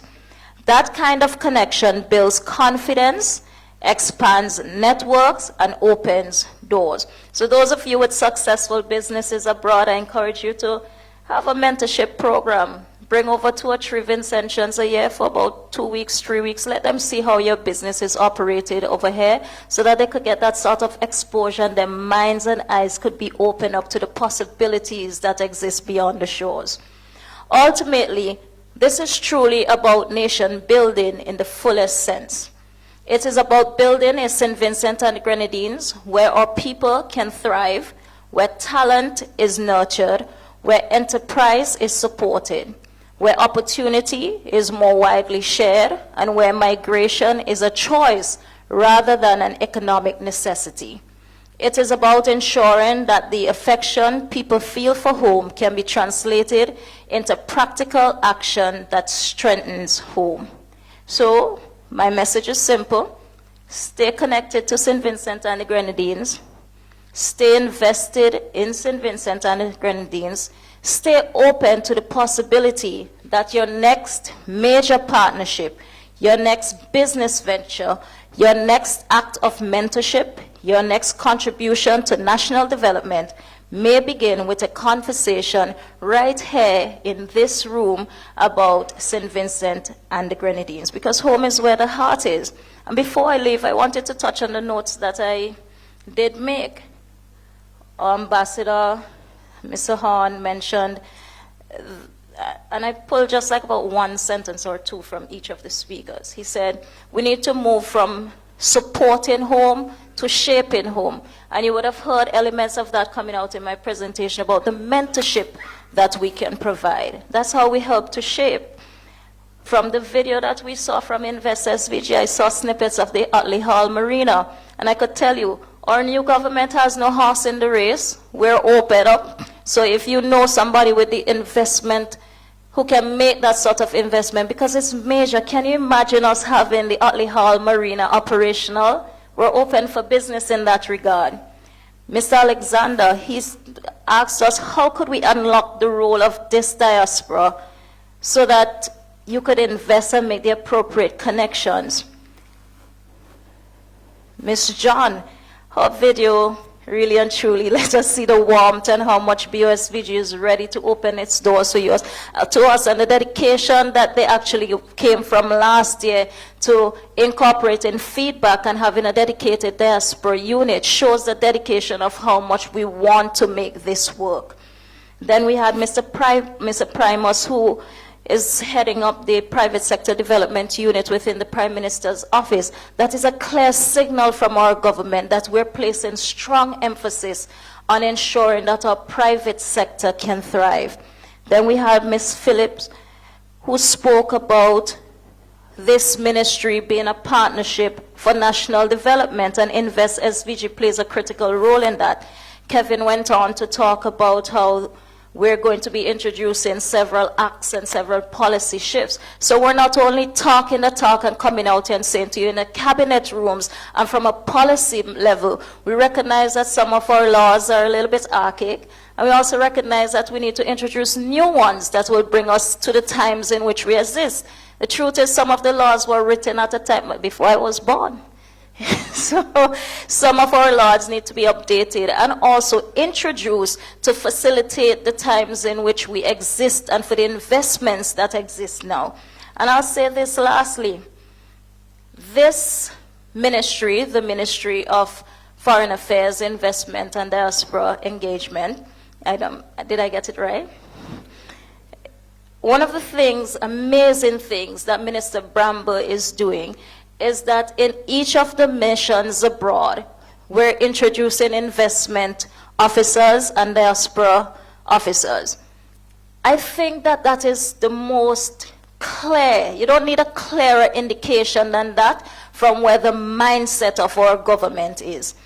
If we have put into the offices now investment officers, it means that you can't only go and ask, how do I get my board paper from home? It means you can go and ask, what are the investment opportunities at home? And that is a clear signal from our government, the emphasis and importance that we're placing on this.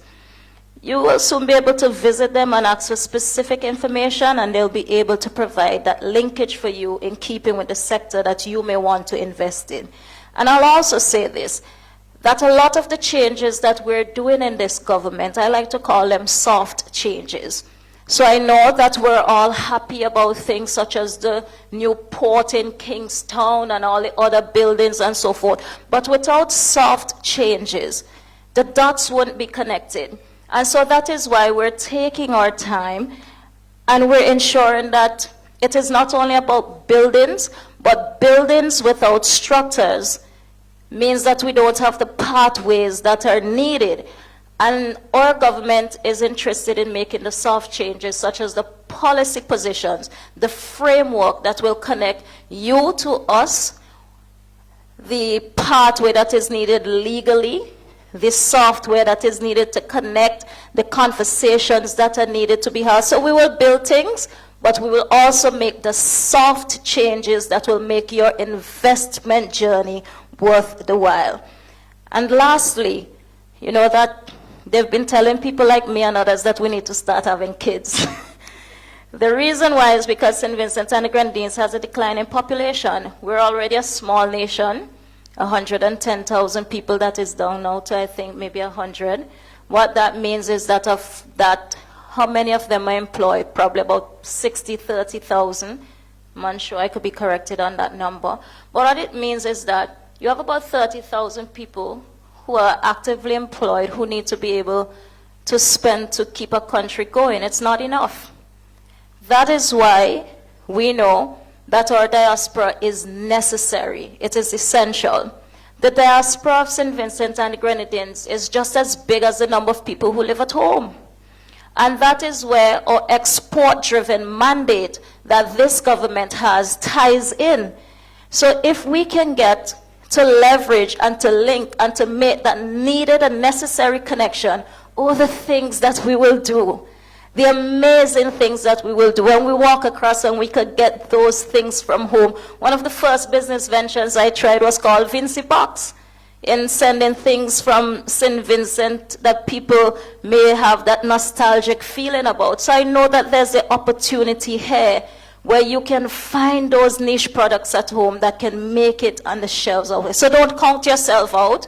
Do not think that the only investment opportunities are those of the multi-million dollars. You have a part to play, and this government is interested in that partnership. And as the chairman of Invest SVG said, we're open for business. Thank you.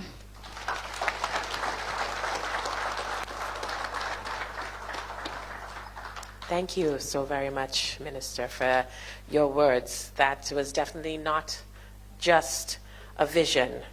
It was definitely a roadmap into where it is that we need to go. And I think that we all got a little excited. I did. I'm very much excited to see where things are going. I definitely want to touch on one point that Minister spoke about, in terms of investing in small businesses. Yes, we do have the Chatham Bays and the Mount Winds and all of these other areas open for bigger investments, but the conversation doesn't stop there. We definitely want to have you at the table and encourage the conversations about investing back home in other support businesses, whether it be around tourism, agro-processing, the blue economy, spoke about CMOS, which is definitely one to look for. I definitely want to say, coming back to our boarding pass for investments, scan those. There are businesses on there open for investment, smaller businesses open for investment, and we will be adding more to our boarding pass for investment as this tour continues and in the future. So definitely keep that close to you, and we'll keep bringing to you other areas for investment.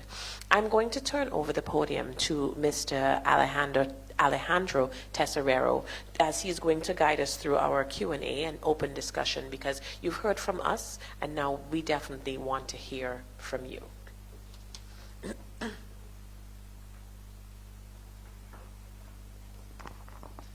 Thank you very much, Shana, for that warm introduction. And before I continue, I say this in every location that we go to. Shana is quite suitably known in-house as the CEO of Fabulous. So a quick round of applause for Shana Brown-Jacobs, our Investment Facilitation Services Manager.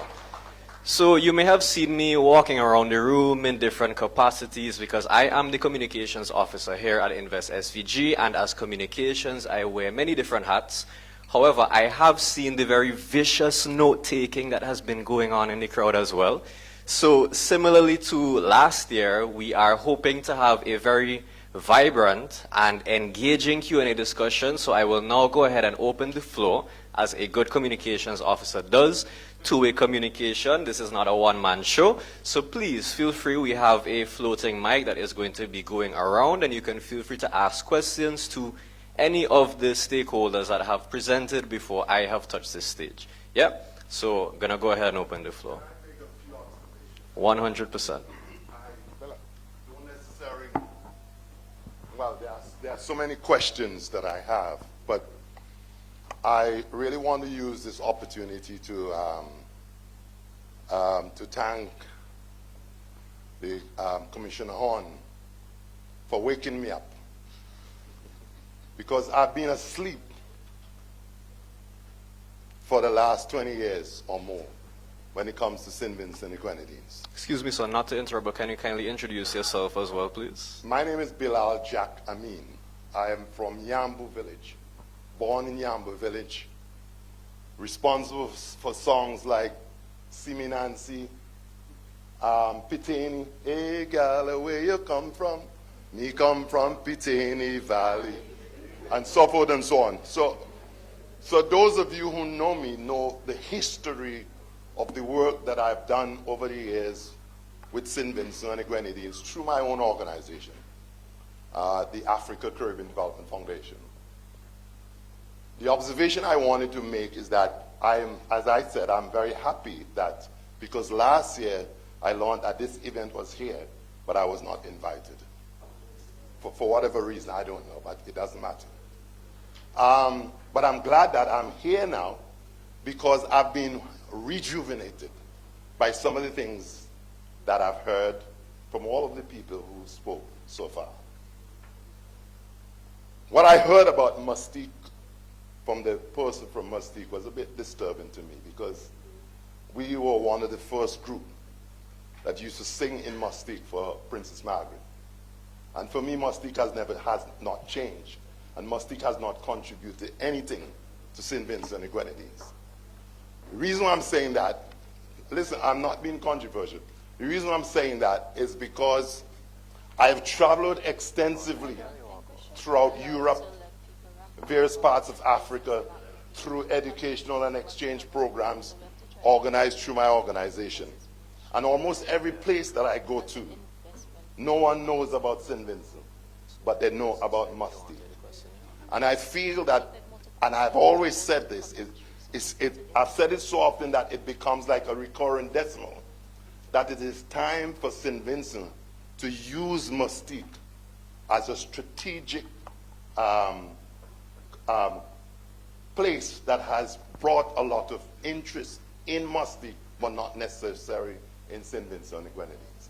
And that's the observation I want to make where that is concerned. But overall, I am so happy that you have now opened up all of these opportunities for people to get involved. Also, I have sons who are equally famous that can be used to promote St. Vincent and the Grenadines. Just like Barbados used Rihanna to promote Barbados. St. Vincent needs to get their act together where marketing, using its people abroad in the diaspora to really promote and home in on some of the things that you have outlined if you really, really and truly wants to be successful. Thank you.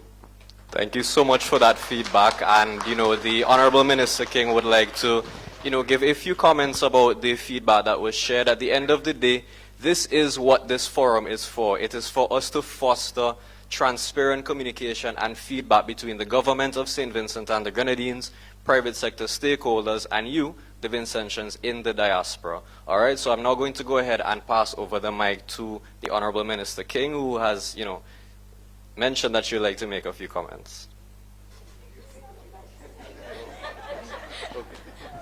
I don't know that I said that, but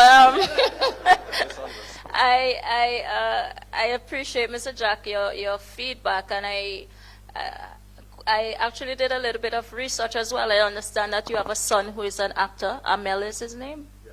Right. And I do believe that there's opportunity for collaboration for when he's in movies and so forth. We see what can happen. So I think that it is definitely encouraging when we give feedback. There is opportunity, and one of the amazing things about here is that we have a new mandate, a government that is eager and ready to work. A lot of us much younger than the previous, so we have more energy. But more seriously, this is an investment forum, and we are looking for ways in which we can partner. So I'm interested to hear more about your son and ways in which he can, be a part of marketing and pushing St. Vincent and the Grenadines.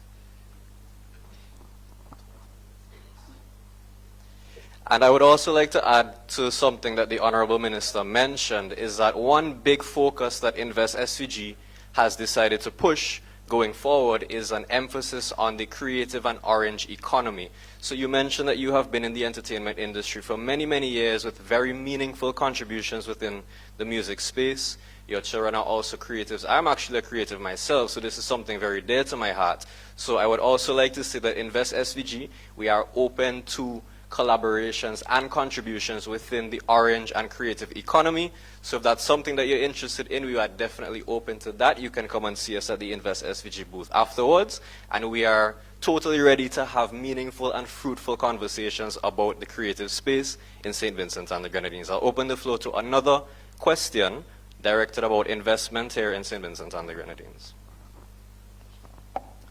Good afternoon, all, Your Excellencies, Ministers, all protocols observed. My name is Dr. Diane Regisford. I am a Vincentian on the paternal side. My paternal side of my family comes from Bridgetown and also Bayaboo. My mother is Jamaican, so that's another story for another day. I'm based in Oxford. I'm also a local councillor in Oxford. I'm a social purpose entrepreneur, and I am inspired by what I've heard here today. I'm also a cultural activist.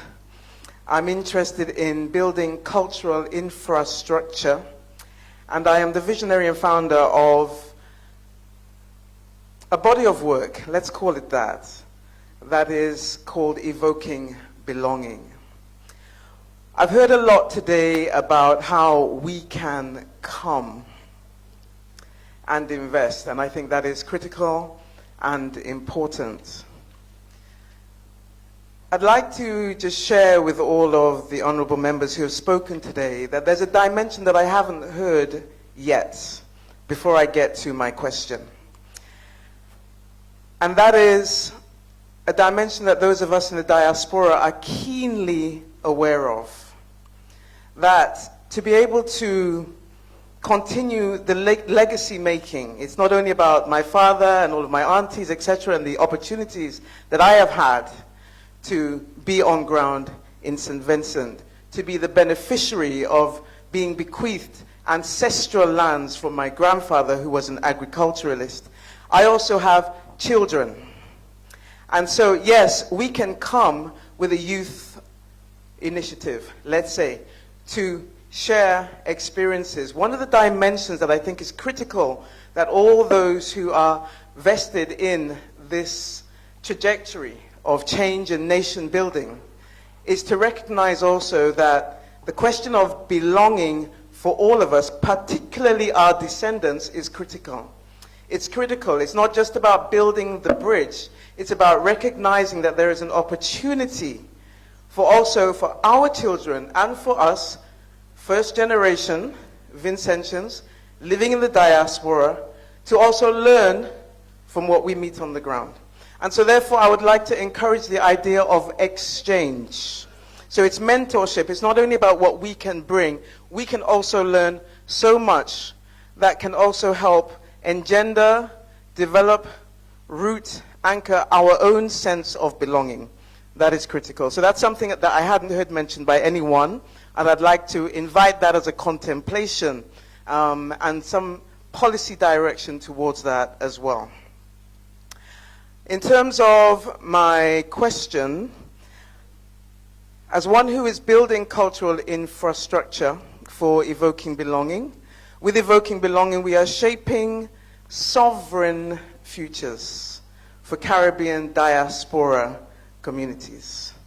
So what does that mean? It means, yes, we can bring our financial investments, we can bring our intellectual capacity, all of those things which excite me greatly. What I'd like to understand is how I personally, I would like to offer myself, HC, welcome. I look forward to meeting you in person. I am sitting at policy level in Oxford. Oxford is the second most wealthiest city in the UK. We also work with the conundrum that a lot of that wealth is generated upon what? Colonial extraction. We have the opportunity, however, with me sitting there as somebody who identifies as a Vincentian diasporan, to integrate everything that we've heard this morning into policy, into shaping policy that enables our people to be more actively engaged in the systems and the processes that govern their lives. This is something I'd also like to put in the pot of what you're considering when you're looking at diaspora engagement. I would like to offer myself to serve, to develop, to contribute to the development of diaspora policy, because our experiences are on the ground, are critical, I believe, not just from an investment framework. And so I've been very happy today to hear most of the speakers say this is not just about financial investment. It's much, much more. So what are the steps beyond that to building cultural infrastructure? Who do I speak to here today? That's what I'd like to hear. I am a visionary. I have a lot of content. I'm an academic. I've written many, many things. There are many programs that we are running. I am not a business development person. What is the next step? Would be my question. I will leave it there. Thank you so much. Thank you so much for your question also. And first of all, I'd just like to say I love your outfit. I love your hair. It's very expressive. You look amazing. And thank you for coming to Invest SVG's forum today. So to very succinctly answer your question and put a nice little bow on it, you can especially speak to anybody at Invest SVG. That's what we're here for. As I mentioned earlier, our booth is there. We're here to answer any sort of investment-related questions in any sector. But, feel free to speak to any of the invited speakers as well. Anyone that you see fit to answer your questions and attend to your needs today, we are definitely open for that. We've traveled all the way from SVG here to London, UK, to answer not only your questions, but everybody's questions in the audience, okay? So going forward, we're going to keep the questions to about 1.5 minutes, as we have other sections within the program that we'd like to get to. And yeah, thank you so much for your feedback and question. And we will be timing you, by the way. Right, really quickly, 1.5 minutes. Mikhail Charles, barrister, 5 Pump Court. I have 2 questions. Maybe one of them is a subsection of the other. Mr. Charles, sorry, just before you go on, can you also indicate who you would like to direct the question to, if there's anybody in particular? Direct the question to Invest SVG and Minister King. There were 2 presentations that indicated that there would be legal developments. For example, the Small Business Development Bill, amendment of the Companies Act, implementation of Development Bank, and an Investment Act. My first question is, would there also be consideration given to the development of a sovereign wealth fund? So for example, we make some money from the offshore and we put that as a pot and use that exclusively for the development of the country. And then secondly, in respect of, I believe it was His Excellency Mr. Hope, His Excellency spoke to a revision of the strategic plan and an amendment of the incentives legislation. So my direct question in respect of that is, we have an offshore product, or several offshore products, gotten some bad press over the years, but would the offshore product that we have be part of the strategic plan? Those are my 2 questions. Thank you. Thank you very much for your question, Mr. Charles. I'll now pass you over to the chairman of Invest SVG, Mr. Kevin Hope. Thanks, Mikhail. With respect to the legislation, the Sovereign Wealth Fund, so there would have been a number of communication by the Prime Minister and the Cabinet with respect to establishing investment migration agency. And also in the communication from the budget speech to present, there was a communication that any resources generated once we go this route would be focused on productive expenditure. So a sovereign wealth fund is a very likely outcome of such. With respect to a number of the legislation, so we know, for example, the Financial Services Agency, the FSA, treats with in regulating the offshore space. Invest SVG was originally designed to facilitate international business cooperation. So there is space for which we are actively contemplating how do we reposition ourselves. Yes, at present we're still accepting a number of offers, applicants for the international banking license among others, but we now have to really sit down and actively think, could we be similar to a Dubai, a Cayman, a BVI? Have we truly reasserted ourselves in that space?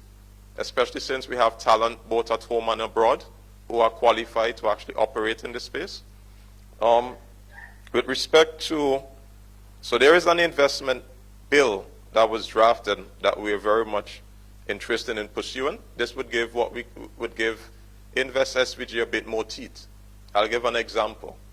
You have a situation where we have a number of investors who would have benefited from concessions but are not actively performing, right? So how do we hold these investors accountable to ensure that they're delivering on the incentives and other stuff that they committed to? The Hotel Aid Act is 1988, right? I mean, I do not want anybody to estimate or guess my colleague's age, but she spoke about acts being as old or older than her. The Fiscal Incentives Act, is it the 70s? 1982. So I guess it's the Fiscal Incentive Act she was referring to when she made the reference. But suffice to say, one of the beauty of being part and parcel of a membership within CARICOM or even within the Organization of Eastern Caribbean States is that a number of our members would have already went through the process to update their acts from which we can leverage and benefit from that shared knowledge and expertise. But I'm getting something probably that you didn't say, that you're availing your services to support us with these updates. So we accept your offer.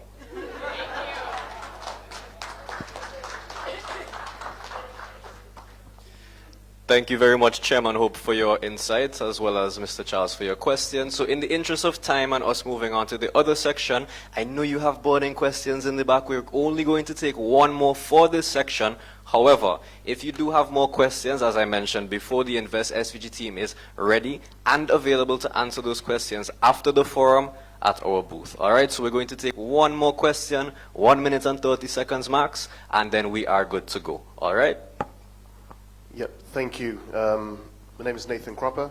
A question that I had was, towards the end of last year, there was a pretty significant development of the full free movement regime between the four nations. People were able to move and live and buy property, whatever, in each of those, St. Vincent, Belize, Barbados, and Dominica.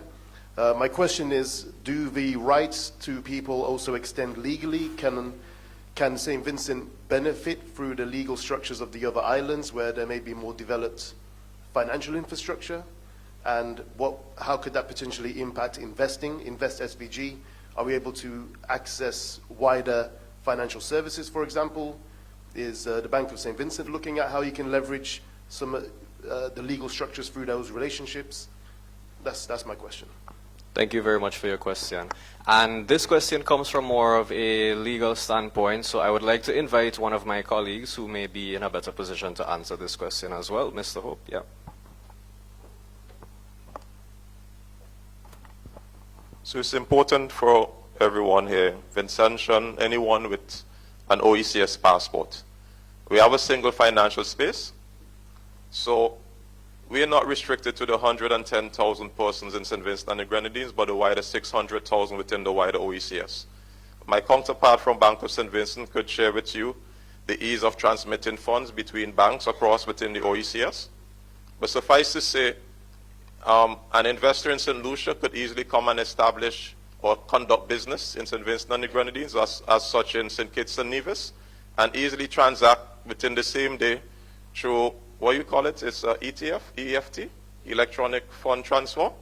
So the beautiful thing is that you not only get to do business at home, but you get a wider marketplace to explore opportunities. I know my colleague from ADS, Chris. Where's Chris? Chris could speak about how he's conducting business in Dominica and St. Vincent and the Grenadines, and he's ever expanding. So Chris could be someone who could help you with some of that insight.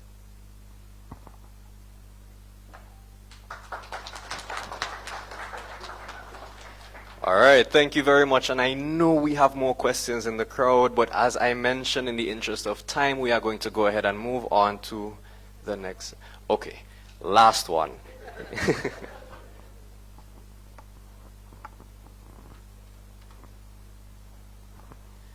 Good afternoon, everyone. My name is Calvert Antoine. I'm a former teacher of St. Vincent. And I noticed in the presentation, there was a relative absence of investing in the youths. And for us to go forward, I think the investments have to start from the youth. What is Invest EG? What plans have you got? How can you share those plans with us? Because I know there are a lot of people around here who do things like sponsorship, get things back to kids they will directly on the ground. But there has been some difficulties within the last period of time where we struggle in terms of getting, one, communication, and two, getting the direct product to the direct recipients. How can you share that information to us so you can make the transition a lot easier and hassle-free?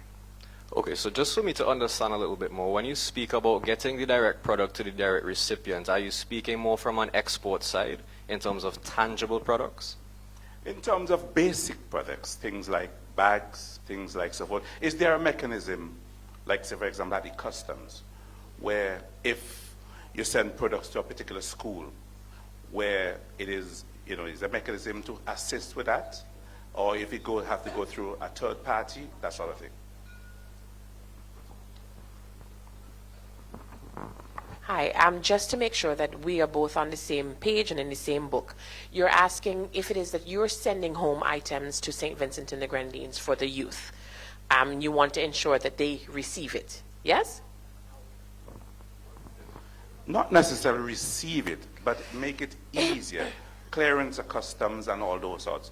There are a lot of people who want to do that, but find it difficult to find third parties on the ground to do that. Is there a full mechanism that we can actually explore to do that? Well, I'm not going to talk about a full mechanism yet. I would leave that if there are other areas that I'm unaware of. But from Invest SVG standpoint, we have helped other agencies abroad send things home because we do work with the Ministry of Finance in terms of writing for concessions. So whatever it is that you're sending home, we can definitely help in terms of securing the concessions for those items and connecting with the relevant persons that they would need to get to. So we can definitely be your people, is what I'm saying. And you have some that wants to send things home, that does that. Please speak with the beautiful young lady in the front here who's already up and running in terms of sending items like that at home. But added to that, Invest SVG, we can also help and facilitate in that same way. Mr. Hope. I think this is an opportunity also. Mr. Antoine? I think this is an opportunity also for which our embassies, the local NGOs for which we need to really still work on mapping. But the process or procedure usually would be where there would be a letter written that would come to cabinet for approval. So usually in absence, you would write to the Director General or the Cabinet Secretary requesting consideration for importing X quantity, what the quantities are, and the beneficiaries, from which you would get an approval that would facilitate the throughput. But again, working through your High Commission, working with other local agencies who have already, worked through that process could allow it to be seamless. But the first part of your question, you asked about, and I note what you said with respect to the absence of youth, in terms of what we're doing for youth. And there are a number of initiatives from which my esteemed colleague, Senator John could speak to in terms of the space in which we're looking to empower youth with skills and training. So I'm going to invite her to answer the first part of your question. Senator?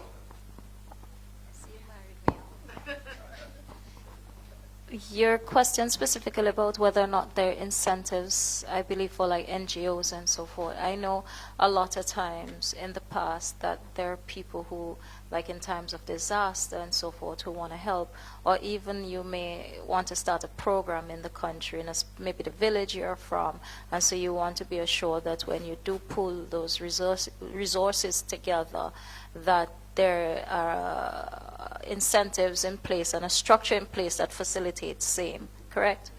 At present, I do know that letters are written to cabinet and different ministries that say we're sending home this, and where there's a clear understanding and proof that it is intended for that purpose, generally it is received with approval. But I do think that the question is relevant, that there could be a clearer structure outline for it. And I believe that now that we're working more on our digital transformation and putting more information online, that is one of the things that we could outline clearly. But what we look for generally is the NGO registered?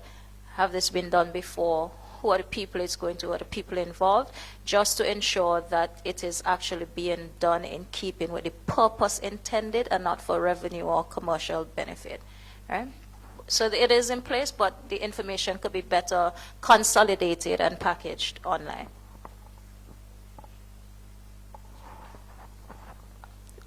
Did I miss part of your question? Okay.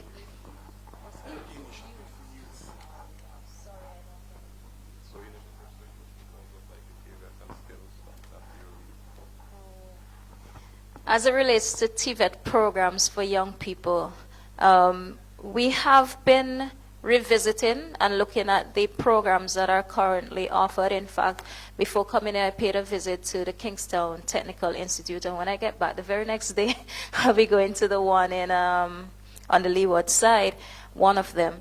There are several opportunities that are available for more partnership, and I've been asking also for donations for those institutions.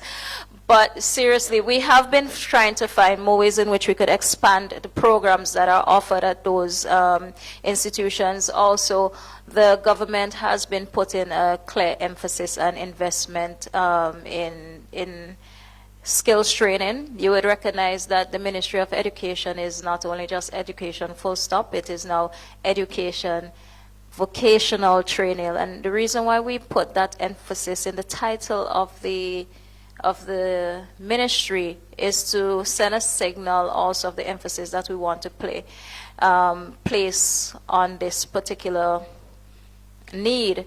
I do know that we are working on several other incentives to ensure that we could open up more pathways for young people in that regard. And there's a lot of good things that are on the horizon, but also we're open to feedback on things that you believe can be done to help to strengthen those pathways. And as the youngest member of cabinet, I am particularly interested in seeing how we could open more doors for young people. I know that we have the development bank that is coming on that will provide investment funding opportunities for young people. Recently, we did a mission trip to Taiwan, and one of the things that we have even asked is to help us to develop a fund so that when people study on this scholarship, they could come back with money also there that they could tap into to open a business with the exposure that they have gotten. So we're exploring all and every possibility that we can to make sure that we don't fail the people of this generation and the next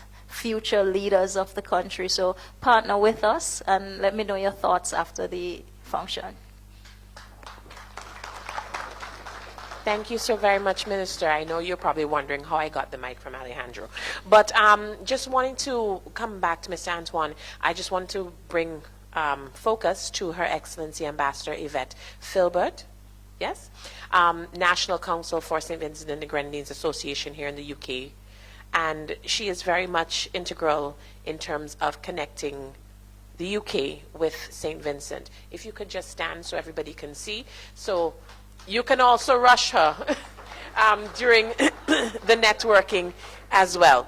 And just to add to Minister's point, in terms of the vocational training, there are areas in, the technical where we focus on entrepreneurship and entrepreneurship development to ensure that our youth are not just coming out to work for someone, but coming out with ideas to let their ideas work for them.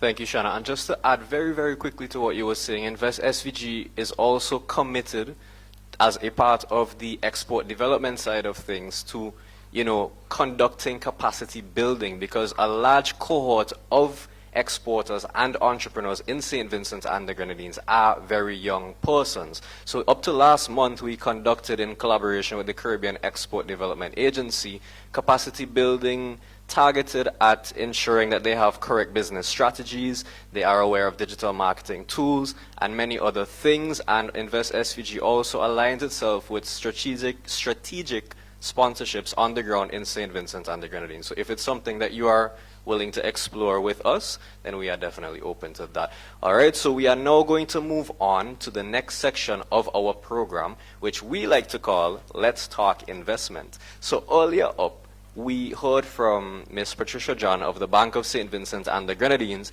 as she spoke about how the bank is aligning with the diaspora and moving with the times to basically get up to speed with things that are happening in the wider world and places where our Vincentians live abroad. So once again, we are going to invite the Bank of St. Vincent and the Grenadines, however, a different person. We are going to invite Ms. Shelly-Ann Samuel, Relationship Banking Manager from the bank, as well as other partners after Ms. Shelly-Ann Samuel, to speak a bit more in depth about the products and services that are available to you as a diaspora in doing business back home in St. Vincent and the Grenadines. Please welcome Ms. Shelly-Ann Samuel.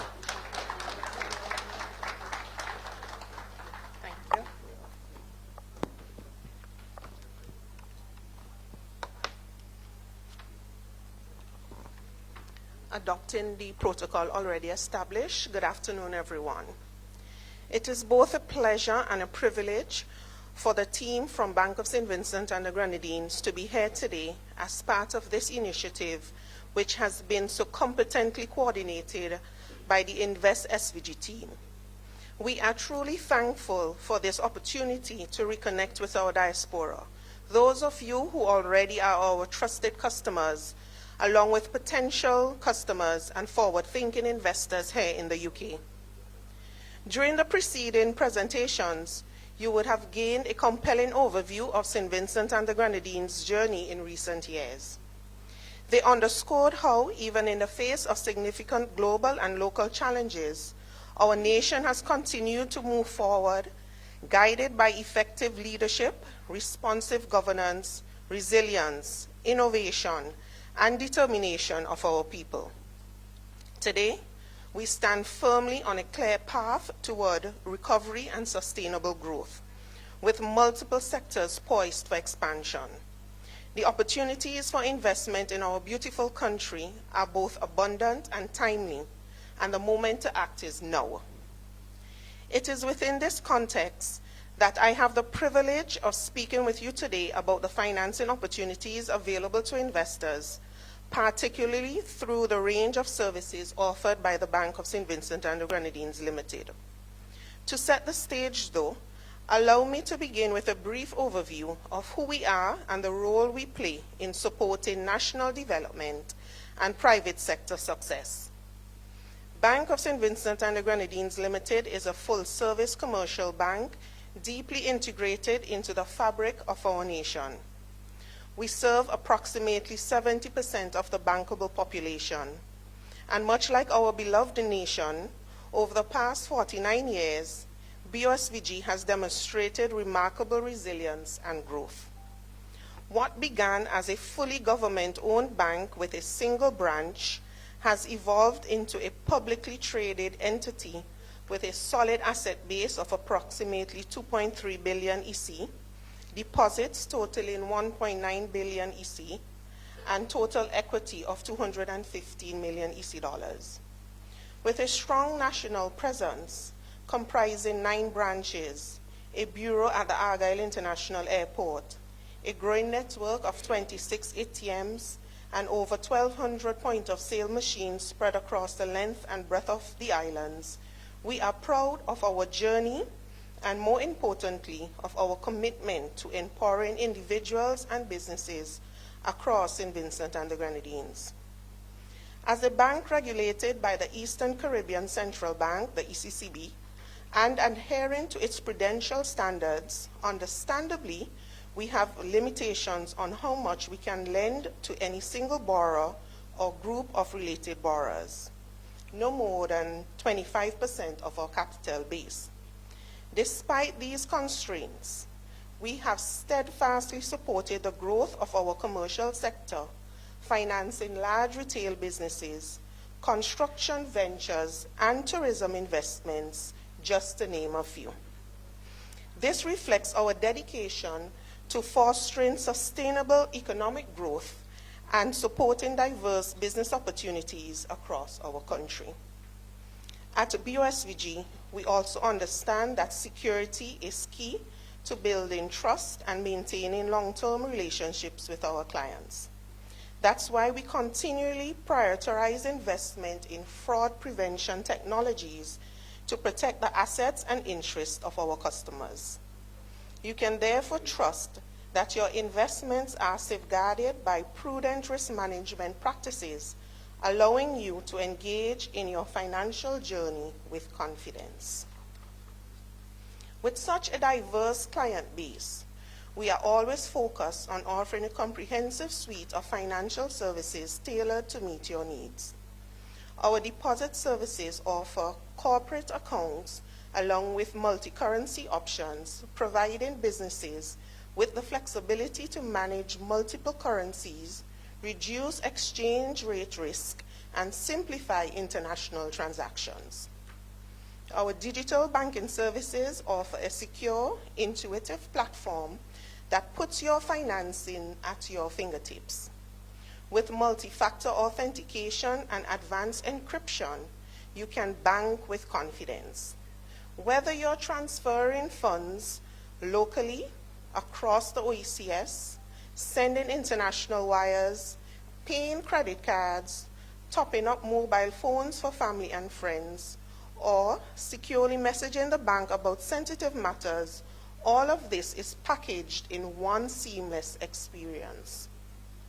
For those seeking reliable credit card services, we offer Visa-branded cards that meet the highest international security standards, as we are fully ISO and PCI compliant.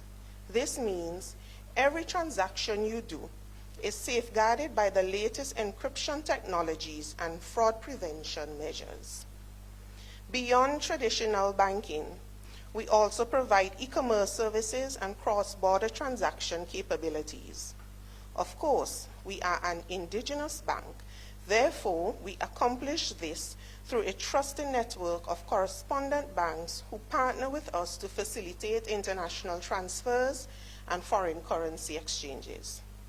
Now, we understand that when we invite you to invest, we are asking you to invest where your heart is, at home. And we know that for this vision to become reality, access to capital is essential. That's where BOSVG also comes in. We offer a comprehensive range of credit solutions for both individuals and businesses, tailored to support investment and growth in St. Vincent and the Grenadines. From overdraft facilities to letters of credit, our services are designed to provide the flexibility that businesses need to manage cash flow, facilitate trade, and operate confidently within the local market. As a testament to our commitment to driving economic growth, we have partnered with our regional counterparts to offer syndicated lending facilities. So rest assured, we don't stop returning your calls when the numbers get bigger. These partnerships allow us to provide large-scale funding for transformative projects and ambitious investments that deliver lasting impact. Since the inception of the Eastern Caribbean Securities Exchange, BOSVG has been an intermediary entity providing brokerage services to our customer base. This has opened up additional investment opportunities locally and in the regional market, as customers are able to access a wide range of securities such as shares, corporate bonds, government debt and treasury bills, and recently we've added mutual funds as we partner with Bank of St. Lucia Investment and Unit Trust Corporation. So with this range of securities and financial investments, investors can diversify their portfolios while benefiting from the Eastern Caribbean Central Security Registry's regulatory oversight, transparency, and growth potential. We know that as customers and potential investors, you no doubt may be curious about our fee structure. Well, at Bank of St. Vincent and the Grenadines, we pride ourselves on offering transparent and highly competitive fees. And so with nothing to hide, a full list is available for download on our website. We believe in clear upfront pricing to help you make informed decisions, ensuring no surprises as you grow and expand your business in our market. In conclusion, what we hope you take away today is this. BOSVG is a trusted partner, fully equipped to support your investment journey. From foundational banking services and foreign exchange solutions to modern digital platforms and cross-border connectivity. While we may operate within prudent regulatory parameters, our strength lies in flexibility, responsiveness, and a deep understanding of the local and regional business environment. Most importantly, we are a bank that believes in the power of partnership. We believe in your ideas, your ambitions, and your continued connection to home. Whether you are taking your first step into investing in St. Vincent and the Grenadines or expanding an existing venture, Bank of St. Vincent and the Grenadines stands ready to work with you, to listen, to advise, and to help turn opportunity into impact. Our team is here today to answer your questions, explore possibilities, and begin meaningful conversations. We invite you to engage with us, provide your feedback, and allow us to be part of your success story. So check us at our booth. Thank you.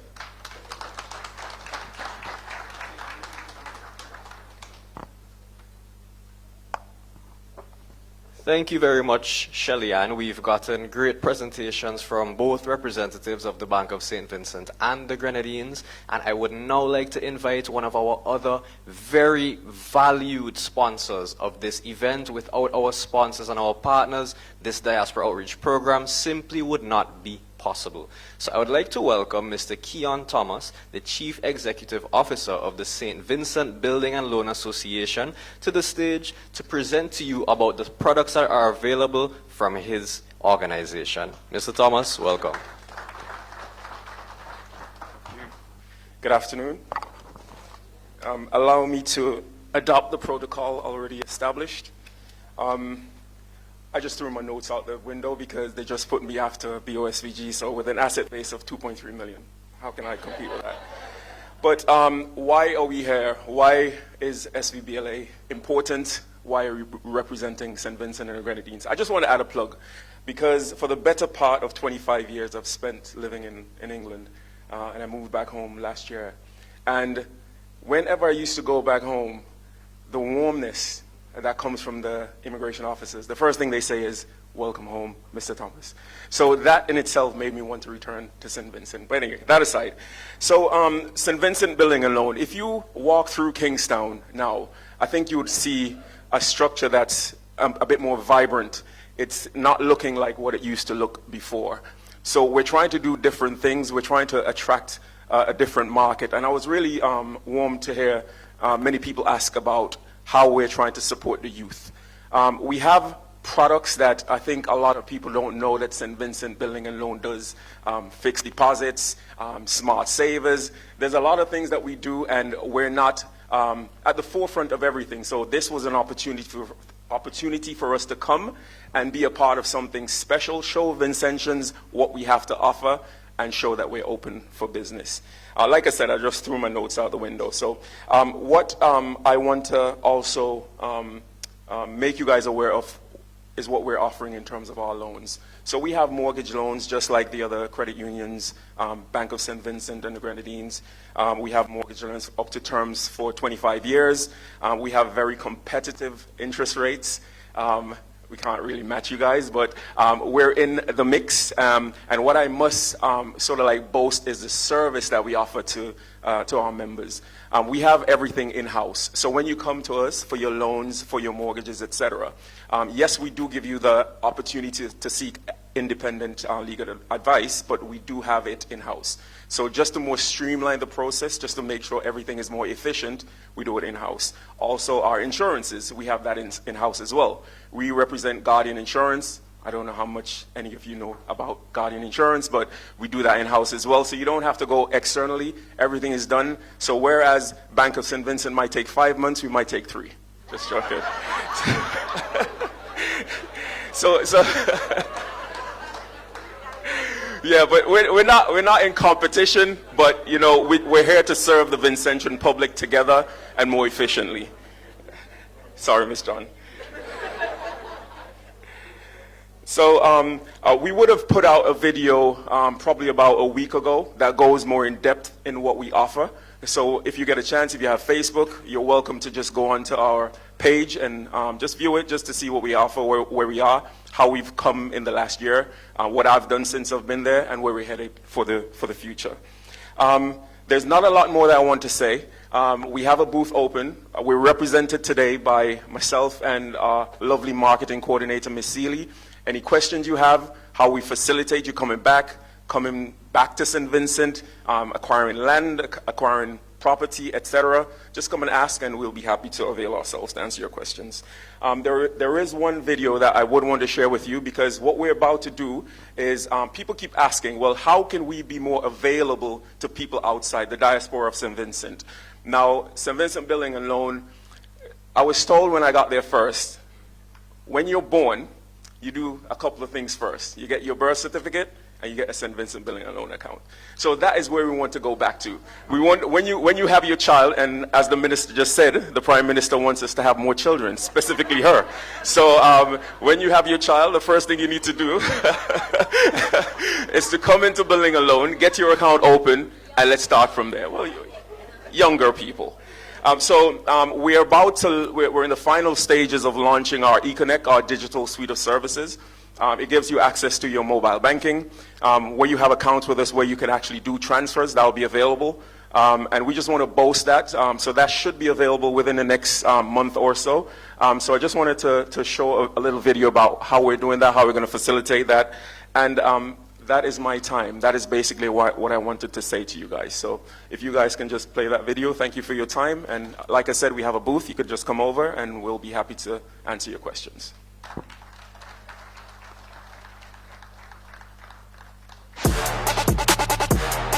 No, the bitch. Ricky Landon. Get us every day. Got my heart, no. No, the bitch. Ricky Landon. Get us every day.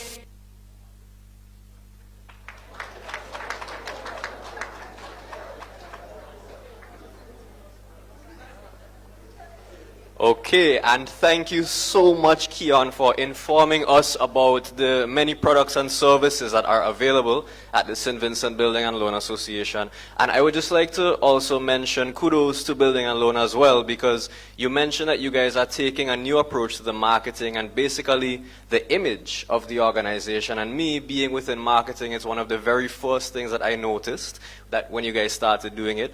Along with the fact that you guys did a whole new coat of paint on the building in Kingstown as well. And that was an amazing touch. So as we wrap up our Let's Talk Investment segment, I would like to invite to the stage Mr. Chris John, the director of ADS Construction, who is one of our valued partners on this mission as well. So Chris, the stage is yours, and I know that you're going to bring a wealth of information about construction within your company in St. Vincent and the Grenadines. A round of applause. Yes, thank you. Protocol established. However, I would like to say welcome to all of the UK diaspora. I didn't hear them specially welcome there today, and we from St. Vincent would like to welcome you here to this hotel. I honestly didn't expect to have to speak, but I can talk a good talk for myself. So, I am ADS Construction, and the reason why we are here is because CEO Fabulous Shana invited us to come on board with Invest SVG and become somewhat of a glue to the team that's here. For example, we have Bank of St. Vincent, and we are going to work closely with them in terms of development for people that would like to get a loan and build a house, because we're a construction company. We work with Building and Loan because we have a lot of people who have come to us for bill of quantities to build, and they go to Building and Loan to get their loans. By the way, my mom did give me that first Building and Loan account when I was born, and she also got it for the grandkids, so we're on board with that. But why we are especially interested in coming on this trip is because we're, well, for me, a new construction back in the St. Vincent. I spent about 20 years outside of St. Vincent, around the Caribbean, tuning my trade, getting into construction, started a construction company just about 10 years ago in Dominica at the time, right after Hurricane Maria, where we did a lot of rebuilding on that project. So we moved back last year, got involved in the rebuilding of St. Vincent after burial, took off a few roofs here and there, and since then reestablished ourselves in St. Vincent and thought it would be a good opportunity to come here and display our products in terms of our full building capabilities from design to build, and that is from residential to commercial, and definitely engage, and I hope to meet each and every one of you here during the day at our booth so we can show you what we have going on in St. Vincent, what we can do for you, and we can work directly with our partners who are on board, who have different lands in Beckway and other parts of the island. And we've put together a few designs in terms of from small income to large income of houses that you can possibly build in these different areas through our partners who have the lands available. We have some designs we can certainly build for you. And that could be from a nice little Airbnb home you want to invest in, or your future home in St. Vincent. So we look forward to engaging each and every one of you, showing you what ADS has to offer, and we're happy to be here. Thank you, Invest SVG, for bringing us on board, and good day to you all.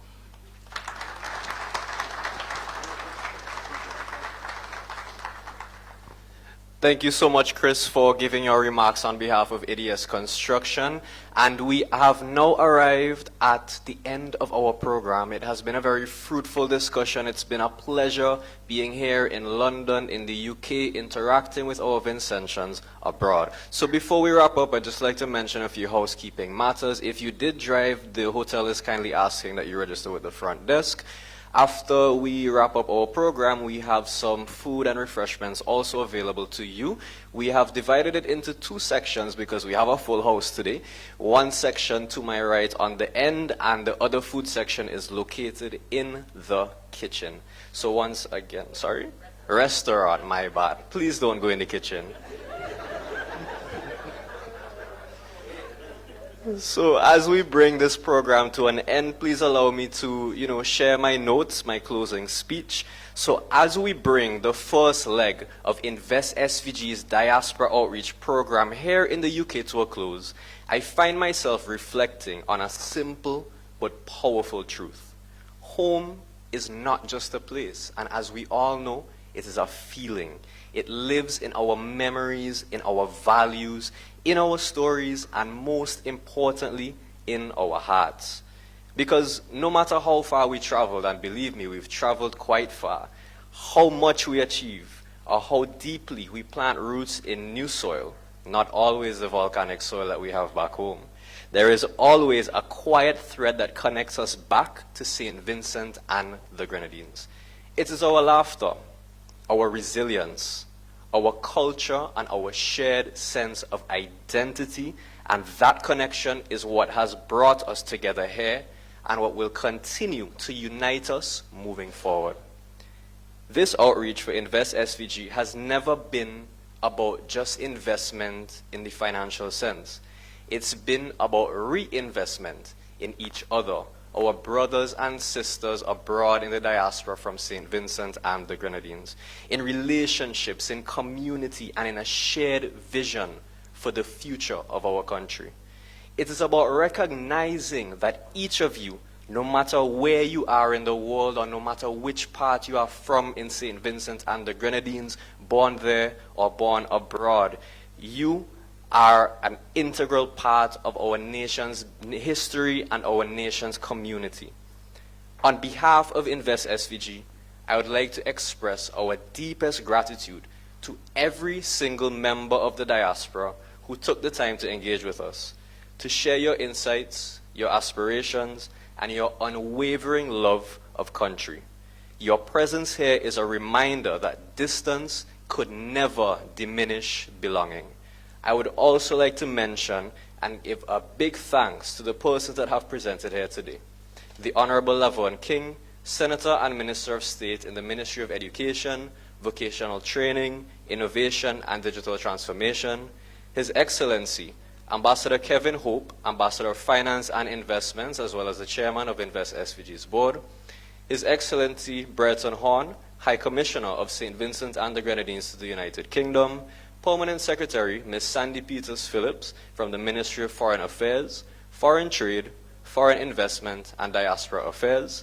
His Excellency, Alan Alexander, the Director of Regional Integration and the Diaspora Unit, Ms. Okolo John Patrick, the Director of Foreign Trade, Mr. Christo Primus, Head of the Private Sector Development Unit, Mr. Tyrone James, the Chairman of the National Properties Limited, Ms. Patricia John, the Marketing and Communications Manager of the Bank of St. Vincent and the Grenadines, as well as the rest of the Bank of St. Vincent and the Grenadines team that has made their way here.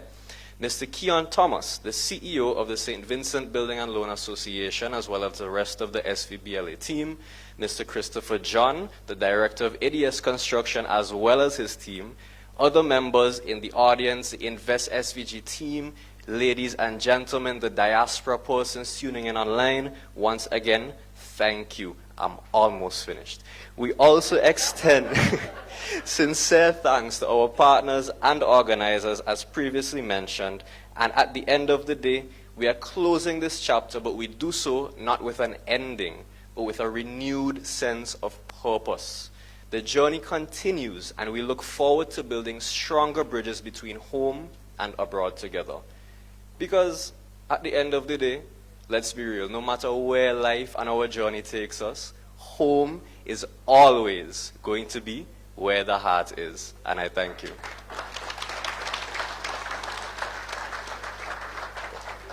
One more thing before I leave at the Invest SVG booth, because we're so up to the times with our technology, we've brought virtual reality headsets where you can take a virtual tour of different parts of St. Vincent and the Grenadines. So you can put on the VR headset and be transported to the La Soufrière volcano, scuba diving in the Grenadines, and so much more. So that's just a little taste of home and what we've brought to you today. Thank you once again.